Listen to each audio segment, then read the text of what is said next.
इस वीडियो में क्लास 7 का साइंस का चैप्टर 5 से आगे को रिवीजन करेंगे। फर्स्ट में जिसमें दिया हुआ है, पहला प्रश्न है, प्रति अम्लों के बारे में इनमें से कौन सा कथन सही नहीं है।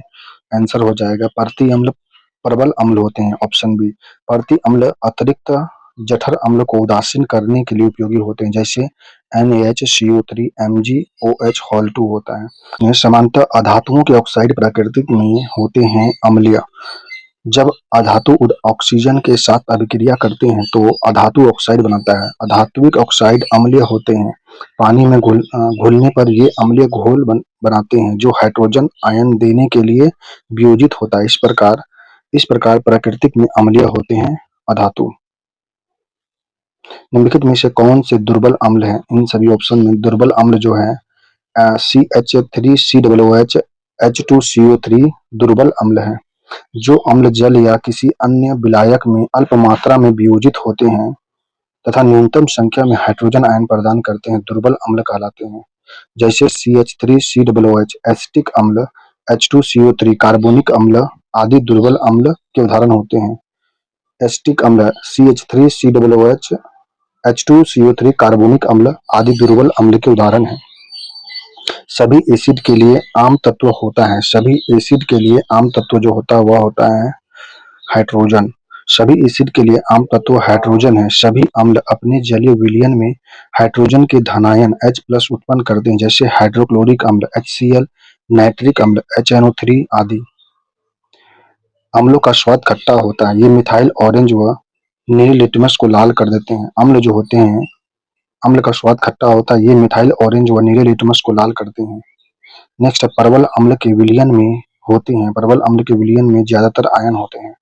प्रबल अम्ल के विलयन में ज्यादातर आयन होते हैं। नेक्स्ट अगला है, निम्नलिखित में से कौन सा कथन सही या गलत है? कौन सा कथन इसमें से बी हो जाएगा?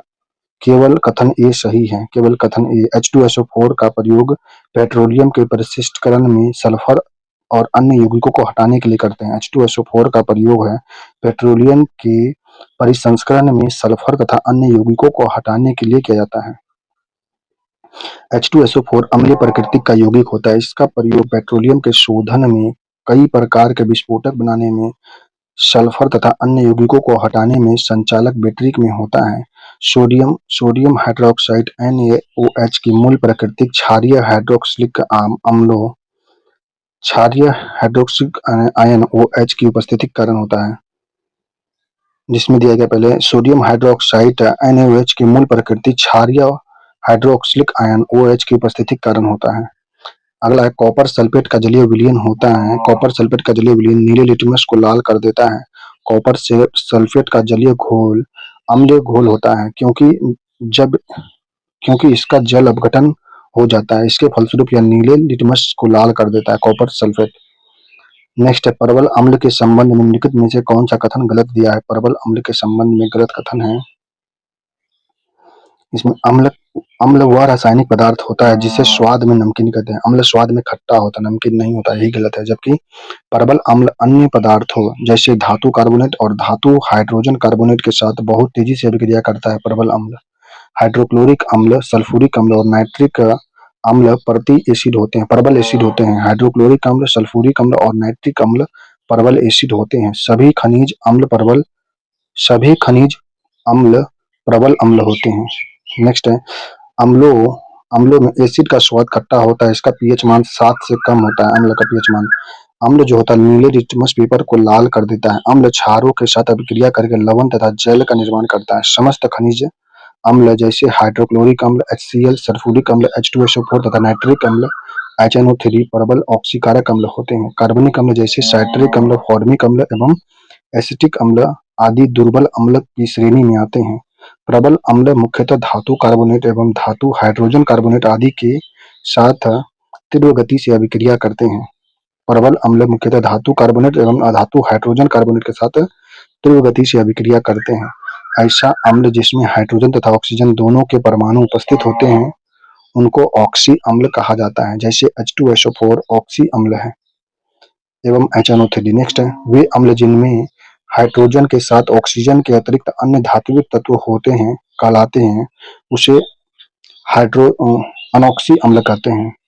या हाइड्रोक्सिड अम्ल कहते हैं। अनोक्सी अम्ल कहते हैं वे अम्ल जिनमें हाइड्रोजन के साथ ऑक्सीजन के अतिरिक्त अन्य अधात्विक तत्व होते हैं, उसे अनोक्सी अम्ल कहते हैं। अम्लों का वर्गीकरण है अनोक्सी अम्लीकरण और हाइड्रा अम्ल में। वे अम्ल जिनमें हाइड्रोजन के साथ साथ ऑक्सीजन भी उपस्थित होता है उसे ऑक्सी अम्ल कहते हैं, जैसे H2SO4, HNO3, H3PO4 आदि। हाइड्रा अम्ल वे अम्ल जिनमें हाइड्रोजन के साथ अन्य धात्विक तत्व उपस्थित होते हैं तथा ऑक्सीजन अनुपस्थित होता है, उसे हाइड्रा अम्ल कहते हैं। जैसे हाइड्रा अम्ल को अनोक्सी अम्ल भी कहते हैं, जैसे HCl, HBr, HCN यह हाइड्रा अम्ल है। एक सांद्र अम्ल को तनु करने के लिए हमें क्या करना चाहिए? सांद्र अम्ल को तनु करने के लिए पानी में सांद्र अम्ल मिलाना चाहिए। एक सांद्र अम्ल को तनु करने के लिए हमें पानी में सांद्र अम्ल धीरे धीरे डालना चाहिए। किसी भी सांद्र अम्ल को तनु करने के लिए जल में सांद्र अम्ल की कुछ बूंदे डालते हैं। यह एक ऊष्माक्षेपीय अभिक्रिया होती है। कौन सा पदार्थ गैस्ट्रिक अम्ल के लिए एक संघटक के रूप में पेट में नहीं स्रावित होता है? यह है सल्फ्यूरिक अम्ल पेट में स्रावित नहीं होता। पोटेशियम क्लोराइड, हाइड्रोक्लोरिक अम्ल और सोडियम क्लोराइड ये सभी पेट में स्रावित होते हैं। सल्फ्यूरिक अम्ल एक तीव्र अकार्बनिक अम्ल होता है। सल्फ्यूरिक अम्ल एक तीव्र अकार्बनिक अम्ल होता है। यह गंधहीन रंगहीन पदार्थ है जो जल के साथ विलय है। इसका रासायनिक सूत्र H2SO4 होता है। इसका उपयोग पेट्रोलियम के शोधन में, कई प्रकार के विस्फोटक बनाने में व औषधियां बनाने में, औजार, संचायक, बैटरी आदि में प्रयोग होता है। H2SO4 का सल्फ्यूरिक अम्ल का प्रयोग होता है। नेक्स्ट है एक्वा रेजिया को सोना सोना सोना को घोला जाता है। एक्वा रेजिया सोना को घोल सकता है। एक्वा रेजिया सोना को घोल सकता है। नाइट्रिक अम्ल HNO3 का एक भाग और हाइड्रोक्लोरिक अम्ल HCl के 3 भाग के मिश्रण को एक्वा रेजिया नाम से जानते हैं। मतलब नाइट्रिक अम्ल का एक भाग और हाइड्रोक्लोरिक अम्ल का 3 भाग के मिश्रण को एक्वा रेजिया के नाम से जानते हैं, क्योंकि यह स्वर्ण और प्लेटिनियम आदि नोबल धातु को भी गिरा देता है। एक्वा रेजिया होता है। पानी में घुलने पर निम्न में से कौन सा एसिड कम H+ आयन देता है? पानी में घुलने के बाद में यह CH3COOH होता है। प्रबल अम्ल वे अम्ल होते हैं जो पानी में घुलने पर पूरी तरह से H और ऋणात्मक में बदल जाते हैं, जैसे HCl, H2SO4, HNO3 आदि। ये अम्ल पानी में घुलने पर अधिक मात्रा में H+ देते हैं। दुर्बल अम्ल वे अम्ल होते हैं जो पानी में मिलने पर पूरी तरह H+ व ऋणायन में नहीं बदल पाते, जैसे CH3COOH आदि। ये अम्ल पानी में घुलने पर अल्प मात्रा में H+ आयन देते हैं। अगला है अम्लिक। अम्लिक के आधार पर कौन सा सही है? अम्लिक के आधार पर जो सही है निष्प्रभावी दर्शाता है। या अम्ल जो होता है, अम्ल एक रासायनिक यौगिक होता है। अम्ल रासायनिक यौगिक होता है जो जल में घुलकर हाइड्रोजन आयन H+ देता है। इसका pH मान 7.0 से कम होता है, जो पानी में घुलने पर खट्टे स्वाद का होता है। अम्ल का जलीय विलयन नीले लिटमस पेपर को लाल कर देता है और क्षारीय को उदासीन कर देता है तथा निष्प्रभावीकरण दर्शाता है। अम्ल। अगला, इथेनॉल को ईथेन में परिवर्तित करने के लिए डिहाइड्रेट एजेंट के रूप में किसका प्रयोग होता है? यह सांद्र सल्फ्यूरिक अम्ल का प्रयोग करते हैं। इथेनॉल को ईथेन में परिवर्तित करने के लिए डिहाइड्रेट एजेंट के रूप में सांद्र सल्फ्यूरिक अम्ल का प्रयोग करते हैं। निम्नलिखित में से कौन सा कथन अम्ल के बारे में सत्य नहीं है? यह कथन हो जाएगा वे स्वाद में कड़वा होते हैं, जबकि स्वाद में अम्ल कड़वा नहीं खट्टा होता है। H2CO2 और लवण का निर्माण करने के लिए धातुओं और बाइकार्बोनेट के साथ अभिक्रिया कराया जाता है। निम्न में से कौन सा ऑक्साइड अम्लीय नहीं होता है? इसमें CO कार्बन मोनोऑक्साइड। धातुओं में ऑक्साइड जो जल के साथ अभिक्रिया करके अम्ल बनाते हैं उसे अम्लीय ऑक्साइड कहते हैं, जैसे SO2, P2O5, SO3NO2 आदि। जबकि CO कार्बन मोनोऑक्साइड उदासीन प्रकृति को प्रदर्शित करता है। नेक्स्ट है CCl4 एक अम्लीय यौगिक नहीं है। कार्बन टेट्राक्लोराइड CCl4 एक कार्बनिक यौगिक है। यह एक रंगहीन वाष्पशील द्रव है। इसकी वाष्प वायु से भरी व अज्वलनशील होती है। इसका उपयोग अग्निशामक के रूप में किया जाता है। CCl4 का सांद्र नाइट्रिक अम्ल और सांद्र हाइड्रोक्लोरिक अम्ल का अनुपात जो होता है यह 1:3 के अनुपात में होता है। सांद्र नाइट्रिक अम्ल और सांद्र हाइड्रोक्लोरिक अम्ल का मिश्रण ही अम्लराज होता है। इन्हें प्रायः 1:3 के अनुपात में मिश्रित किया जाता है। इसे अम्लराज या एक्वा रेजिया के नाम से नाम इसलिए दिया गया है क्योंकि यह स्वर्ण और प्लेटिनियम आदि नोबल धातुओं को गला देता है, जैसे HNO3 plus 3HCl तिरचिन NOCl plus Cl2 plus 2H2O nitrosyl chloride होता है। NOCl को नाइट्रोसिल क्लोराइड कहते हैं। निम्नलिखित में से कौन सा दुर्बल अम्ल पानी में घुलने पर H+ आयन प्रदान करता है? वह होता है एसिटिक अम्ल। एसिटिक अम्ल व मोनोकार्बोक्सिल अम्ल होता है। एक मोनोकार्बोक्सिल अम्ल होता है, इसका स्वाद खट्टा और गंध तीखी होता है। यह सिरके का मुख्य घटक होता है। पानी में घुलने पर एसिटिक अम्ल वियोजन प्रक्रिया से गुजरता है, जिससे एसिटिक अम्ल CH3COO तथा हाइड्रोजन H+ आयन बनाता है। निम्नलिखित में से कौन सा कथन अम्ल के बारे में सही नहीं है? अम्ल के बारे में कथन धीमा उदासीनीकरण अर्थात acid plus base H2 salt यह गलत दिया गया है। अम्ल स्वाद में खट्टा है, इसके धातुओं से अभिक्रिया कराने पर हाइड्रोजन गैस मुक्त होती है। अम्ल का हाइड्रोजन अम्ल का धातुओं से अभिक्रिया कराने पर हाइड्रोजन गैस मुक्त होती है। अम्ल क्षारों से अभिक्रिया करके लवण व जल बनाता है। अम्ल जो होता है क्षार से अभिक्रिया करके लवण और जल बनाता है। ये धातु बाइकार्बोनेट से अभिक्रिया करके लवण, कार्बन डाइऑक्साइड व जल बनाते हैं। अम्ल जो धातु बाइकार्बोनेट से अभिक्रिया करके कार्बन डाइऑक्साइड व जल बनाते हैं, ये संरक्षक प्रभाव रखते हैं। अम्ल अर्थात इनके संपर्क में कपड़ा, लकड़ी, धातु इत्यादि आते हैं तो ये नष्ट हो जाते हैं। ये सभी अम्लों के गुण, जबकि अम्ल तथा क्षार की अभिक्रिया बहुत तीव्र होती है, जो कि उदासीनीकरण का उदाहरण होता है। वे पदार्थ जो अपनी जलीय विलयन में हाइड्रोजन धनायन H+ उत्पन्न करता है, अम्ल कहलाते हैं। हाइड्रोक्लोरिक अम्ल, एसिटिक अम्ल, नाइट्रिक अम्ल आदि उदाहरण है अम्ल का। नेक्स्ट है, एक मिश्रण में लवण और अम्ल का अनुपात 5 और 7 है। यदि मिश्रण का भार 360 ग्राम है तो इसमें मौजूद अम्ल का भार कितना होगा? लवण और अम्ल का अनुपात 5-7 के है। मिश्रण का भार 360 ग्राम है, तो यदि अम्ल निकालना है तो 7 प्लस 5 गुना 360 करेंगे तो निकल जाएगा 210 ग्राम। एक मिश्रण में लवण और अम्ल का अनुपात 5 और 7 के अनुपात में है। यदि मिश्रण का भार 360 ग्राम है तो इसमें मौजूद अम्ल का भार निकालना था। तो क्या निकाला? अम्ल जो है 7 दिया हुआ था, 7 बाई हो जाएगा, नीचे दोनों 7 5 12 जोड़ देंगे, 360 से गुना करेंगे तो निकल जाएगा 7 गुना 30 करेंगे तो आ जाएगा 210 आ जाएगा। 210 ग्राम अम्ल होगा। निम्नलिखित में से कौन सा अम्ल का गुण नहीं होता है? अम्ल स्वाद में कड़वा या गलत है, जबकि अम्ल स्वाद में खट्टा होता है। अम्ल क्षार के साथ मिलकर लवण बनाता है। नील लिटमस को लाल में परिवर्तित कर देता है। मयूरेटिक अम्ल का वैज्ञानिक नाम होता है हाइड्रोक्लोरिक अम्ल। मयूरेटिक अम्ल का वैज्ञानिक नाम होता है हाइड्रोक्लोरिक अम्ल होता है। हाइड्रोक्लोरिक अम्ल एक प्रमुख कार्बनिक अम्ल होता है। हाइड्रोजन क्लोराइड गैस के जलीय विलयन को ही हाइड्रोक्लोरिक अम्ल कहते हैं। ये मयूरेटिक अम्ल भी कहा जाता है। मानव जठरनाल में इसका अल्प मात्रा रहती है, जो आहार पाचन में सहायक होता है। कौन सा विलयन पीएच पेपर को नीला कर देता है? यह होता है सोडियम हाइड्रोक्साइड। सोडियम हाइड्रोक्साइड जो होता है NaOH विलयन पीएच पेपर को नीला कर देगा।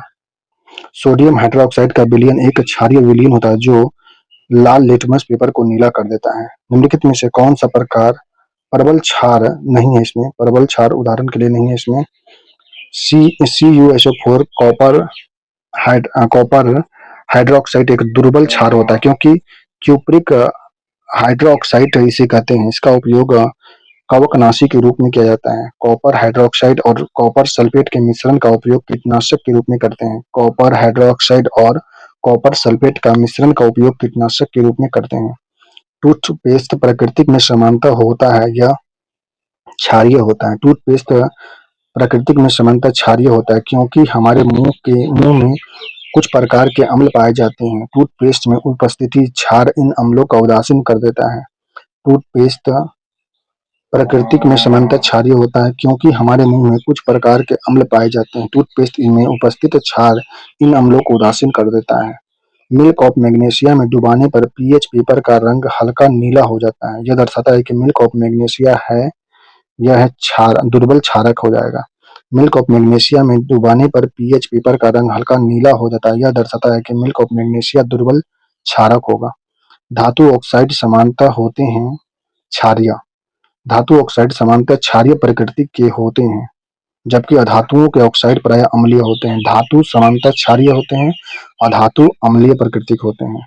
जब सोडियम बाइकार्बोनेट को पीएच पेपर की पट्टी पर रखा जाता है तो पट्टी का रंग जो होगा यह परिवर्तित नहीं होता है।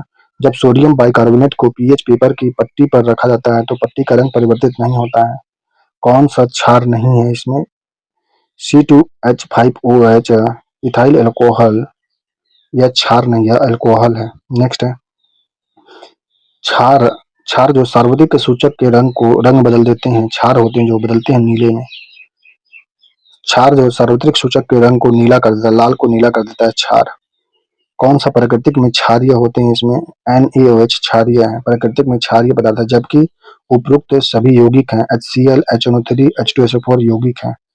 विषम का पहचान करना है, इसमें विषम हो जाएगा ZnOH होल 2 विषम है, जबकि NaOH, NH4OH, CuOH होल 2 ये सभी क्षार है, ये सभी क्षारीय प्रकृति के हैं, जबकि ZnOH होल 2 उभयधर्मी है। NaOH, CuOH होल 2, NH4OH ये सभी क्षारीय प्रकृति बेस नेचर के हैं, जबकि उभयधर्मी है ZnOH होल 2 है। धात्विक ऑक्साइड की प्रकृति क्षारीय होती है, अर्थात वे अम्ल से प्रतिक्रिया करके लवण और जल निर्माण करते हैं। निम्नलिखित में से उस धात्विक ऑक्साइड को बताइए जो अन्य में से भिन्न है। वह Al2O3 होगा। धातुओं के क्षारीय ऑक्साइड जल से अभिक्रिया करके क्षार का निर्माण करते हैं अथवा अम्ल से अभिक्रिया करके लवण का निर्माण करते हैं, जैसे Na2O, CaO एवं MgO आदि हैं। जैसे 2CaO plus 2H2O 2CaOH whole 2 क्षार होते हैं, इसी प्रकार MgO, Na2O एवं CaO क्षारीय ऑक्साइड होते हैं, जबकि एल्युमिनियम ऑक्साइड जो होता है Al2O3 अम्लीय एवं क्षारीय ऑक्साइड दोनों प्रकार का व्यवहार करता है, अतः इसे उभयधर्मी ऑक्साइड भी कहते हैं। क्षारीय व्यवहार करने वाला जो है एल्युमिनियम ऑक्साइड होता है, अम्ल व्यवहार करने वाला, अतः यहाँ एल्युमिनियम ऑक्साइड एक उभयधर्मी ऑक्साइड है एवं Na2O, CaO एवं MgO क्षारीय ऑक्साइड है। इनमें से कौन सा अम्ल क्षार युग्म अमोनियम क्लोराइड का लवण उत्पन्न करता है? वह होता है HCl HN4OH होता है। अम्ल क्षार जो होता है HCl HNO4OH युग्म अमोनियम क्लोराइड का लवण उत्पन्न करता है।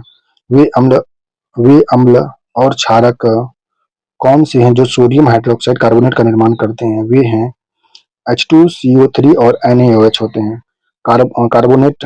कार्बोनिक एसिड CH2O3 व सोडियम हाइड्रोक्साइड NaOH मिलकर सोडियम हाइड्रोजन कार्बोनेट का निर्माण करते हैं। सोडियम हाइड्रोजन कार्बोनेट NaHCO3 का निर्माण करते हैं। वाशिंग सोडा होता है एक क्षारीय लवण। वाशिंग सोडा एक क्षारीय लवण होता है। वाशिंग सोडा एक क्षारीय लवण है। इसका रासायनिक सूत्र, वाशिंग सोडा का रासायनिक सूत्र होता है Na2CO3 10H2O होता है। सोडियम क्लोराइड के जलीय विलयन को क्या कहते हैं? इसे लवण जल कहते हैं। सोडियम क्लोराइड के जलीय विलयन को लवण जल कहते हैं। सोडियम क्लोराइड के जलीय विलयन को लवण जल कहा जाता है। सोडियम क्लोराइड सोडियम का एक अकार्बनिक यौगिक है। इसमें नमक या साधारण नमक कहते हैं। इसका रासायनिक सूत्र NaCl है। समुद्र के जल का खारापन मुख्यतः इसमें उपस्थित सोडियम क्लोराइड के कारण होता है। सोडियम क्लोराइड का उपयोग भोजन में तथा भोज्य पदार्थों के संरक्षण में होता है। सोडियम क्लोराइड का प्रयोग होता है। अगला, यदि हम धवन सोडा की थोड़ी सी मात्रा लेते हैं और इसमें लगभग 1 ml तनु हाइड्रोक्लोरिक अम्ल मिलाते हैं तो हमें क्या देखने को मिलेगा?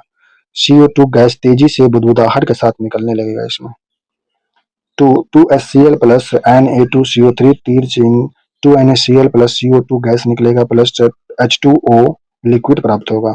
जब हम धवन सोडा को थोड़ी सी मात्रा लेते हैं और इसमें तनु हाइड्रोक्लोरिक अम्ल मिलाते हैं तो CO2 गैस तेजी बुदबुदाहट के साथ निकलने लगता है।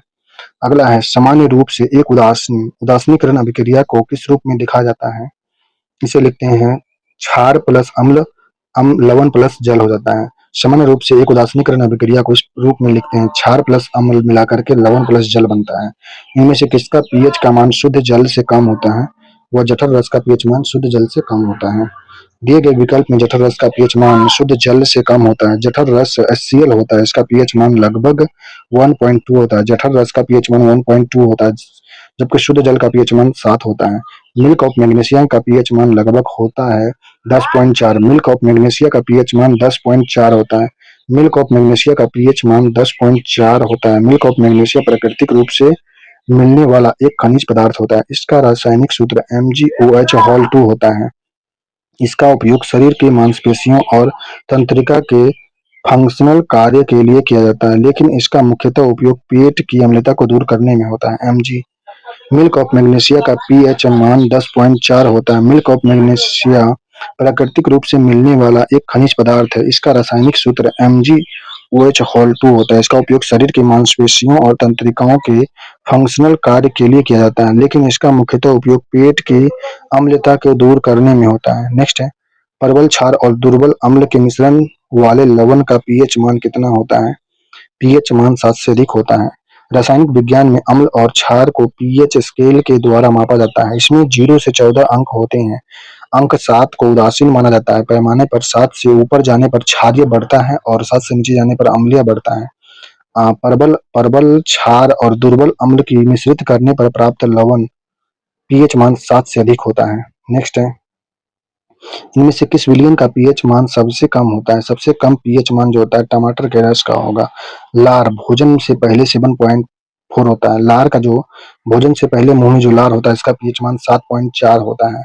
लार भोजन के बाद जो मुंह में लार जो होता है इसका पीएच मान 5.8 हो जाता है। कॉफी का पीएच मान कॉफी का जो पीएच मान होता है 4.5 से 6 के बीच में कॉफी का पीएच मान। टमाटर के रस का पीएच मान 4.4 होता है। टमाटर के रस का पीएच मान 4.4, कॉफी का 4.5 से 6 के बीच, लार भोजन के बाद 5.8 हो जाता है। भोजन से पहले लार जो होता है 7.4 खून के बराबर होता है। नेक्स्ट अगला चैप्टर पढ़ेंगे भौतिक भौतिक में रासायनिक परिवर्तन। भौतिक एवं रासायनिक परिवर्तन इस चैप्टर के ऑब्जेक्टिव को पढ़ेंगे, जिसमें पहला प्रश्न दिया गया निम्नलिखित कथनों निम्नलिखित कथनों में से कौन सा कथन सही दिया गया है इसमें? तो कथन सही है, तीनों कथन सही है। विघटन विलय एक विलायक में विघटित हो जाता है। ऊष्मा शोषी ऊष्मा अवशोषण होता है। उत्क्रमणीय परिवर्तन अभिकारक प्राप्त किए जा सकते हैं। विघटन एक ऐसी प्रक्रिया है जिसके द्वारा किसी भी विलयन विलायक में घुल जाता है। ऊष्मा शोषी अभिक्रिया वे अभिक्रिया है जिसके दौरान ऊष्मा निर्मुक्त होती है। ऊष्मा शोषी अभिक्रिया वह अभिक्रिया होती है जिसके दौरान ऊष्मा अवशोषित होती है। दशाओं को उत्क्रमित कर जो परिवर्तन उत्क्रमणीय किया जा सकता है उसे उत्क्रमणीय परिवर्तन कहते हैं। उदाहरण के लिए एक बल्ब के चमक जो होते हैं। निम्नलिखित कथन में से भौतिक परिवर्तन के लिए सही कथन बताना है। इसमें भौतिक परिवर्तन जो दोनों है, भौतिक परिवर्तन केवल भौतिक गुणों में परिवर्तन होता है। भौतिक परिवर्तन में ऊष्मा अवशोषण या विकसित नहीं होता है। किसी पदार्थ के आकार, माप, साइज, रंग और अवस्था जैसे गुण उसके भौतिक गुण कहलाते हैं। वह परिवर्तन जिसमें एक पदार्थ के भौतिक गुण में परिवर्तन हो जाता है भौतिक परिवर्तन कहलाता है। एक भौतिक परिवर्तन सामान्यतः उत्क्रमणीय होता है। ऐसे परिवर्तन में कोई नया पदार्थ नहीं बनता है। उदाहरण के लिए भौतिक परिवर्तन अस्थायी और उत्क्रमणीय होते हैं। भौतिक परिवर्तन के दौरान बिल्कुल नहीं या बहुत कम मात्रा में ऊर्जा अवशोषण या विकसित होते हैं। निम्नलिखित में से रासायनिक परिवर्तन नहीं है। इसमें रासायनिक परिवर्तन कौन सा नहीं? ऊर्ध्वपातन रासायनिक परिवर्तन नहीं है। मोमबत्ती का जलना रासायनिक परिवर्तन है। खाना बनना, बीजों का अंकुरन यह रासायनिक परिवर्तन है। वह परिवर्तन जिसमें एक अथवा एक से अधिक नए पदार्थ बनते हैं रासायनिक परिवर्तन कहलाता है। रासायनिक परिवर्तन को रासायनिक अभिक्रिया भी कहा जाता है। रासायनिक परिवर्तन हमारे जीवन में अत्यधिक महत्वपूर्ण होते हैं। सभी नए पदार्थ रासायनिक परिवर्तन के परिणाम स्वरूप ही बनते हैं। उदाहरण के लिए हमारे शरीर में भोजन का पाचन, फलों का पकना, अंगूरों का किण्वन आदि विभिन्न रासायनिक परिवर्तन की श्रृंखला के कारण होते हैं। वह परिवर्तन जिसमें एक पदार्थ के भौतिक गुण में परिवर्तन हो जाता है भौतिक परिवर्तन कहलाता है। उदाहरण के लिए एक ठोस पदार्थ जब गर्म किया जाता है तो वह वाष्प के रूप में बदल जाते हैं और वाष्प को ठंडा करते हैं तो वह ठोस के रूप में बदल जाते हैं। ये भौतिक परिवर्तन का उदाहरण है। नेक्स्ट, निम्नलिखित में से किस प्रक्रिया से लोहे के जंग को रोका जा सकता है? उसे रोकने के लिए रंगाई करना होता है, यसत लेपन करना होता है और अम्लीकरण करते हैं। जंग लगने की प्रक्रिया को निम्नलिखित समीकरण द्वारा दर्शाया गया है। लोहा Fe ऑक्सीजन O2 वायु से प्लस जल H2O। जंग जो होता है लोहा का ऑक्साइड Fe2O3।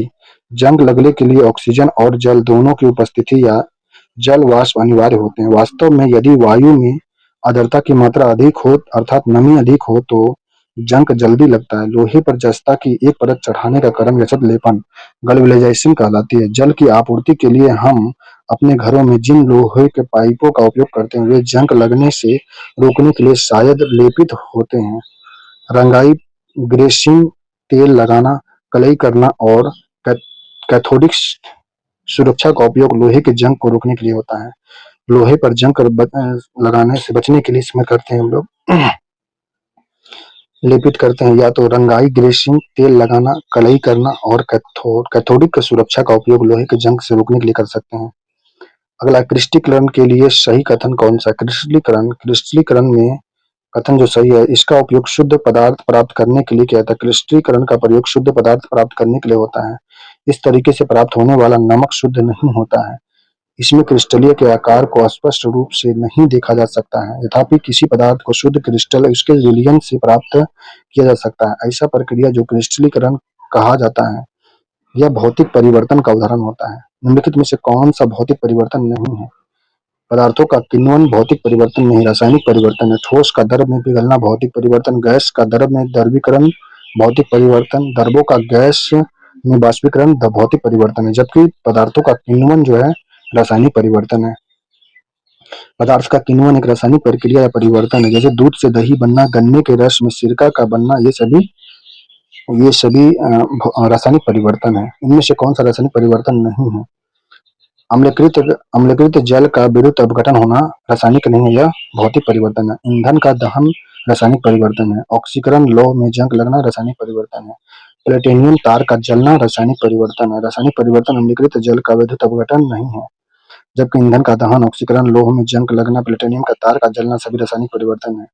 प्लेटिनियम के तार का जलना रासायनिक परिवर्तन है। अगला है, इनमें से कौन सा रासायनिक परिवर्तन है? मक्खन का खट्टा होना रासायनिक परिवर्तन है। ये परिवर्तन जिसमें नए पदार्थ बनते हैं रासायनिक परिवर्तन कहलाता है। वह अनुत्क्रमणीय प्रक्रिया होता है। रासायनिक परिवर्तन के बाद पदार्थ वापस उसी मूल पदार्थ में परिवर्तित नहीं होते हैं। उदाहरण के लिए मक्खन का खट्टा होना, कागज का जलना, लोहे में जंग लगना, ये परिवर्तन है रासायनिक परिवर्तन का। लोहे में जंग लगना इनमें से किसका उदाहरण है? लोहे में जंग लगना रासायनिक परिवर्तन का उदाहरण है। दूध का दही परिवर्तन, अगरबत्ती का जलना भी रासायनिक परिवर्तन है। इनमें से कौन अन्य अन्य उदाहरण निम्न है। इसमें दूध का दही में परिवर्तन, अगरबत्ती का जलन रासायनिक है।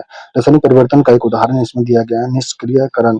वो परिवर्तन जिसमें एक अथवा एक से अधिक नए पदार्थ बनते हैं रासायनिक परिवर्तन कहलाता है। रासायनिक परिवर्तन में रासायनिक अभिक्रिया भी कहते हैं। निष्क्रिय उदासीनीकरण एक प्रकार का रासायनिक परिवर्तन ही है। किसी अम्ल और किसी क्षार के बीच होने वाला अभिक्रिया उदासीनीकरण कहलाता है। इस प्रक्रम में ऊष्मा के निर्मुक्त होने के साथ साथ लवण और जल निर्मित होते हैं, जैसे HCl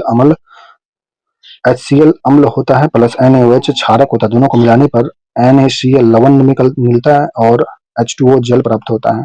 ऊर्ध्वपातन, क्रिस्टलीकरण तथा आसवन भौतिक परिवर्तन के उदाहरण है। ऊर्ध्वपातन, क्रिस्टलीकरण तथा आसवन भौतिक परिवर्तन के उदाहरण है। ऊर्ध्वपातन, क्रिस्टलीकरण तथा आसवन भौतिक परिवर्तन है। एक आइसबर्ग का पिघलना रासायनिक परिवर्तन होता है। नेक्स्ट है, वे पदार्थ के आकार, भाप, साइज, रंग और अवस्था जैसे गुण उसके भौतिक गुण कहलाते हैं। वह परिवर्तन जिसमें किसी पदार्थ के भौतिक गुण में परिवर्तन हो जाए भौतिक परिवर्तन कहलाएगा। जैसे परिवर्तन में कोई नया पदार्थ नहीं बनता है। आइस क्यूब का पिघलना भौतिक परिवर्तन का उदाहरण है। शेष अन्य विकल्प रासायनिक परिवर्तन थे। नेक्स्ट है, उस प्रक्रिया का क्या नाम है जिसमें गैस सीधे सीधे ही ठोस अवस्था में परिवर्तित हो जाती है, उसे कहते हैं डिपोजिशन। डिपोजिशन कहते हैं। डिपोजिशन मतलब वह प्रक्रिया जिसके द्वारा कोई पदार्थ गैस अवस्था से सीधे ठोस अवस्था में रहता है, उसे डिपोजिशन कहते हैं, परिवर्तित कर देता है। संघनन संघनन जो होता है, या वह प्रक्रिया जिसके द्वारा संघनन वह प्रक्रिया होता है जिसके द्वारा कोई पदार्थ वाष्प भाप से तरल अवस्था में परिवर्तित होता है। वाष्प का जल में परिवर्तन संघनन का उदाहरण है। ऊर्ध्वपातन जो होता है, सब्लिमेशन जो होता है, वह प्रक्रिया जिसके द्वारा कोई पदार्थ ठोस अवस्था से सीधे गैस में परिवर्तित होता है, उसे ऊर्ध्वपातन सब्लिमेशन कहते हैं। वाष्पीकरण जो होता है, इवोपोरेशन, वह प्रक्रिया जिसमें कोई पदार्थ तरल द्रव अवस्था से गैस अवस्था में परिवर्तित होता है। अगला है, निम्न में से कौन सा अवलोकन हमें यह निर्धारित करने में मदद करता है कि रासायनिक अभिक्रिया हुई या नहीं हुई है? यह अवस्था में परिवर्तन, रंग बदलना, गैस का उत्सर्जन होना, ये सही बताता है। निम्नलिखित में से कौन सा भौतिक परिवर्तन है? भौतिक परिवर्तन जो पानी का बर्फ में पिघलना भौतिक परिवर्तन है। निम्न में से कौन सा रासायनिक परिवर्तन का उदाहरण है? नहीं है इसमें, तो जल वाष्प में परिवर्तन भौतिक परिवर्तन है। जबकि शरीर में भोजन का पचना, दूध का दही बनना, लोहे में जंग लगना रासायनिक परिवर्तन है। कौन सा विकल्प रासायनिक परिवर्तन का इसमें दूध से दही में परिवर्तन रासायनिक परिवर्तन का उदाहरण? निम्नलिखित में से भौतिक परिवर्तन इसमें कौन सा दिया गया? बर्फ का पिघलना। नेक्स्ट अगला चैप्टर है मौसम तथा जलवायु के अनुरूप। मौसम तथा जलवायु के अनुरूप इस चैप्टर का ऑब्जेक्टिव को रिवीजन करेंगे, जिसमें पहला ऑब्जेक्टिव दिया हुआ है, इनमें से कौन सा मौसम के घटक नहीं है? घटक नहीं, पहाड़ जो मौसम का घटक नहीं है, जबकि पवन, आर्द्रता और तापमान मौसम के घटक हैं। मौसम के 5 घटक होते हैं जो कि निम्नलिखित हैं: वर्षा, वर्षा, आर्द्रता, वायुदाब, सौर प्रकाश तथा तापमान मौसम के घटक होते हैं। पहाड़ मौसम का घटक नहीं होता है। मौसम के 5 घटक होते हैं: वर्षा, आर्द्रता, वायुदाब, सौर प्रकाश तथा तापमान। उष्णकटिबंधीय क्षेत्र में पाए जाने वाले जंतु होते हैं हाथी। उष्णकटिबंधीय क्षेत्र में पाए जाते हैं। उष्णकटिबंधीय क्षेत्र के आमतौर हाथी पाया जाता है, लेकिन ध्रुवीय भालू, पेंगुइन और रेनडियर ठंडे क्षेत्र में पाए जाते हैं। मुंबई में मानसून की अरब सागर शाखा का अनुमानित आगमन कब होता है? यह होता है 10 जून को। 10 जून को मुंबई में मानसून की अरब सागर का अनुमानित आगमन होता है 10 जून को मुंबई में। दक्षिण पश्चिम मानसून भारत में दक्षिण भाग का 1 जून से पहुंचता है। साधारणतः मानसून केरल के तट पर जून के महीने में प्रथम 5 दिनों में प्रकट हो जाता है। अरब सागर में आने वाले पवन उत्तर की ओर बहते हुए 10 जून तक मुंबई पहुंचता है। अरब सागर से आने वाला पवन उत्तर की ओर बहते हुए 10 जून तक मुंबई पहुंचता है। मानसून जो है कोलकाता शहर में मुंबई से कुछ दिन पहले साधारणतः 7 जून को पहुंच जाता है। मानसून कोलकाता शहर में मुंबई से कुछ दिन पहले 7 जून तक पहुंच जाता है। कोंकण तट पर रहने वाले लोग तापमान की चरम सीमा और मौसमी अपवर्तन का सामना क्यों नहीं कर पाते हैं? क्योंकि तटीय स्थिति ऐसा होता है। पश्चिमी तट में अरब सागर के समांतर कोंकण तथा मालाबार तट पर विस्तार उत्तर से दक्षिण की ओर क्रमशः बेंगलुरु से केरल तट होते हैं। कोंकण तट का विस्तार गुजरात से गोवा तक है। कोंकण तट का विस्तार गुजरात से गोवा के बीच में है। यह क्षेत्र दक्षिण भारत में स्थित होने के कारण यद्यपि उष्ण व उपोष्ण क्षेत्र में आता है, परंतु अरब सागर के जलीय प्रभाव व आर्द्रता के कारण यहाँ के निवासियों पर तापमान की चरम सीमा और मौसमी अपवर्तन का प्रभाव नहीं पड़ता है। भारत के दो द्वीपीय क्षेत्रों लक्षद्वीप और अंडमान व निकोबार द्वीप समूह में किस प्रकार की जलवायु का अनुभव होता है? भारत में यह जलवायु होता है उष्णकटिबंधीय गर्म जलवायु होता है। भारत के 2 द्वीपीय क्षेत्रों लक्षद्वीप समूह तथा अंडमान निकोबार द्वीप समूह भूमध्य रेखा के समीप उत्तर गोलार्ध में स्थित है, जिस कारण यहाँ वर्ष भर उच्च तापमान 25 से 35 डिग्री सेल्सियस तथा उच्च वर्षा औसतन वर्षा 180 सेंटीमीटर या इससे अधिक बने रहने से यह क्षेत्र उष्णकटिबंधीय गर्म जलवायु का अनुभव कराता है। भारत के 2 द्वीपीय क्षेत्र लक्षद्वीप समूह तथा अंडमान निकोबार द्वीप समूह भूमध्य रेखा के समीप उत्तर गोलार्ध में स्थित है, जिस कारण यहाँ वर्ष भर उच्च तापमान होता है 25 से 35 डिग्री सेल्सियस तथा उच्च वर्षा औसतन वर्षा 180 सेंटीमीटर या इससे अधिक होता है। बने रहने से यह क्षेत्र उष्णकटिबंधीय गर्म जलवायु का अनुभव कराता है। भारत में ठंड के मौसम सर्दी की अवधि क्या होती है? यह होता है दिसंबर से फरवरी। भारत में ठंड के मौसम सर्दी की अवधि जो होता है दिसंबर से फरवरी तक होता है। भारत की जलवायु उष्णकटिबंधीय मानसूनी जलवायु है। मानसूनी पवनों द्वारा समय समय पर अपनी दिशा पूर्ण रूप से बदल लेने के कारण भारत में वर्ष में 4 ऋतु होती है, जिसमें शरद ऋतु जो होता है दिसंबर से फरवरी तक शरद ऋतु, शीत ऋतु होता है दिसंबर से फरवरी तक, ग्रीष्म ऋतु होता है मार्च से जून के बीच में, वर्षा ऋतु जुलाई से सितंबर तक होता है, शरद ऋतु अक्टूबर से नवंबर के बीच में होता है। नेक्स्ट है मानसून के दौरान निम्नलिखित में से किन हवाओं के कारण भारत में अधिकांश भाग में वर्षा होती है? यह हवा जो होता है दक्षिण पश्चिम हवाएं होती है। दक्षिण पश्चिम हवा से ज्यादा वर्षा होता है मानसून के कारण भारत में। मानसून के दौरान दक्षिण पश्चिम मानसून हवाएं के कारण भारत में अधिकांश भागों में वर्षा होती है। दक्षिण पश्चिम मानसून में से होने वाली वर्षा 15 जून से प्रारंभ होती है और 15 सितंबर तक चलती है। भारत में लगभग 70% से अधिक वर्षा इन्हीं पवनों द्वारा होती है। दक्षिण पश्चिम मानसून पवनों को ही 2 शाखा है, अरब सागर की मानसून पवनें, बंगाल की खाड़ी की मानसून पवनें। मानसून पवनें 1 जून को केरल तट पर पहुंचती है और 15 जुलाई तक संपूर्ण भारतीय उपमहाद्वीप मानसूनी बादलों हवा से भरा रहता है। 15 जुलाई तक संपूर्ण भारतीय उपमहाद्वीप मानसूनी बादलों से भरा हुआ रहता है। मानसीराम प्रसिद्ध होता है। मानसीराम जो है दुनिया में सर्वाधिक वर्षा के लिए प्रसिद्ध है। मेघालय में खासी पहाड़ियां के शिखर पर स्थित मानसीराम सर्वाधिक वर्षा के लिए विश्व प्रसिद्ध है। यहाँ होने वाला वर्षा की विशेषता यह है कि यहाँ अधिकांश वर्षा सुबह के समय ही होता है। मेघालय में खासी पहाड़ियां के शिखर पर स्थित मानसीराम सर्वाधिक वर्षा के लिए प्रसिद्ध है। यहाँ होने वाली वर्षा की विशेषता यह है कि यहाँ अधिकांश वर्षा सुबह के समय में होती है। दक्षिण पश्चिम मानसून से भारत के पूर्वी तट की अपेक्षा पश्चिम तट पर ज्यादा वर्षा क्यों होती है? क्योंकि पश्चिम तट मैदान दक्षिण पश्चिम मानसून से पूर्वी तटीय मैदान की अपेक्षा अधिक वर्षा प्राप्त करता है, क्योंकि पश्चिम घाट पवनामुख होने के कारण मानसूनी हवा के रास्ते में अवरोध उत्पन्न करता है, जिससे हवाएं ऊपर ऊपर उठकर पश्चिम तटों के पर घनघोर वर्षा करने लगती है। निम्न में से किस राज्य में सर्दियों के महीनों में सबसे अधिक वर्षा होती है? तमिलनाडु में सर्दी में वर्षा ज्यादा होता है। हर साल जून के शुरुआती दिनों तक हिंद महासागर की ओर से आने वाली हवा के कारण भारतीय भूभाग में होने वाली वर्षा को दक्षिण पूर्वी मानसून कहते हैं। इसी तरह अक्टूबर नवंबर के आसपास बंगाल की खाड़ी की ओर से लौटती हुई उन हवाओं को उत्तर पश्चिम मानसून कहते हैं, जो तमिलनाडु से लेकर श्रीलंका उत्तरी ऑस्ट्रेलिया तक वर्षा के लिए जिम्मेदार होता है। तमिलनाडु में अक्टूबर और नवंबर में सर्वाधिक वर्षा वाले महीना है। तमिलनाडु में अक्टूबर और नवंबर में ज्यादा वर्षा होता है। निम्नलिखित में से किस राज्य में दक्षिण पश्चिम मानसून से अल्प वर्षा होती है? वह है तमिलनाडु। तमिलनाडु राज्य में दक्षिण पश्चिम मानसून में अल्प मात्रा में वर्षा होती है। पूर्वी उत्तर अमेरिका, पश्चिम यूरोप और पूर्वोत्तर एशिया में किस प्रकार का बायोम स्थित होता है? यह होता है पर्णपाती वन बायोम होता है। पूर्वी उत्तर अमेरिका, पश्चिम यूरोपीय, पूर्वोत्तर एशिया में पर्णपाती बायोम होता है। किस जलवायु के क्षेत्र औसत तापमान पूरे वर्ष में 64 डिग्री फ़ारेनहाइट 18 डिग्री सेल्सियस से अधिक होता है और इस क्षेत्र में प्रत्येक वर्ष 59 इंच से अधिक वर्षा होती है? वह क्षेत्र होता है उष्णकटिबंधीय क्षेत्र होता है।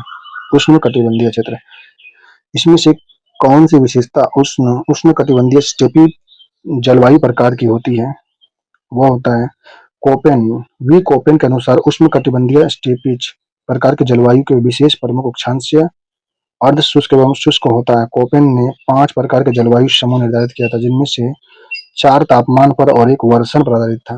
बड़े अक्षर ए, बी, ए, सी, डी और ई आर्द्र जलवायु थे और बी जो अक्षर समूह था, यह जलवायु से निरूपित किया गया था।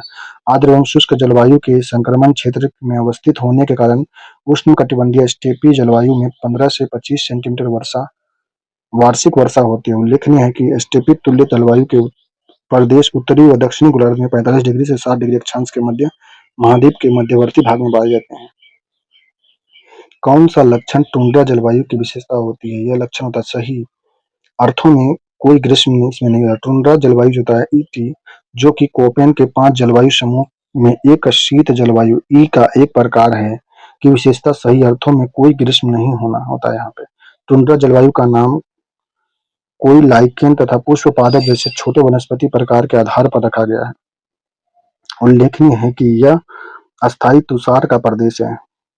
इन प्रदेशों का जलवायु अत्यधिक ठंडी होती है। यहाँ शीतकालीन अति लंबा व कठोर होता है। गर्मियों के मौसम की शुरुआती रातों के दौरान जो तारामंडल दिखाई देता है उसे क्या कहते हैं? उसे कहते हैं सप्तऋषि मंडल कहते हैं। गर्मियों के मौसम की शुरुआती रातों के दौरान जो तारामंडल दिखाई देता है उसे सप्तऋषि मंडल कहा जाता है।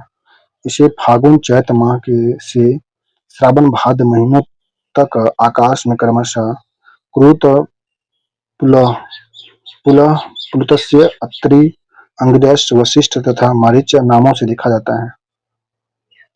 मानसून पूर्व वर्षा जो केरल और कर्नाटक के तटीय क्षेत्रों में एक सामान्य घटना है को स्थानीय तौर पर गैस के नाम से जानते हैं, वह है आम्र वर्षा के नाम से जाना जाता है।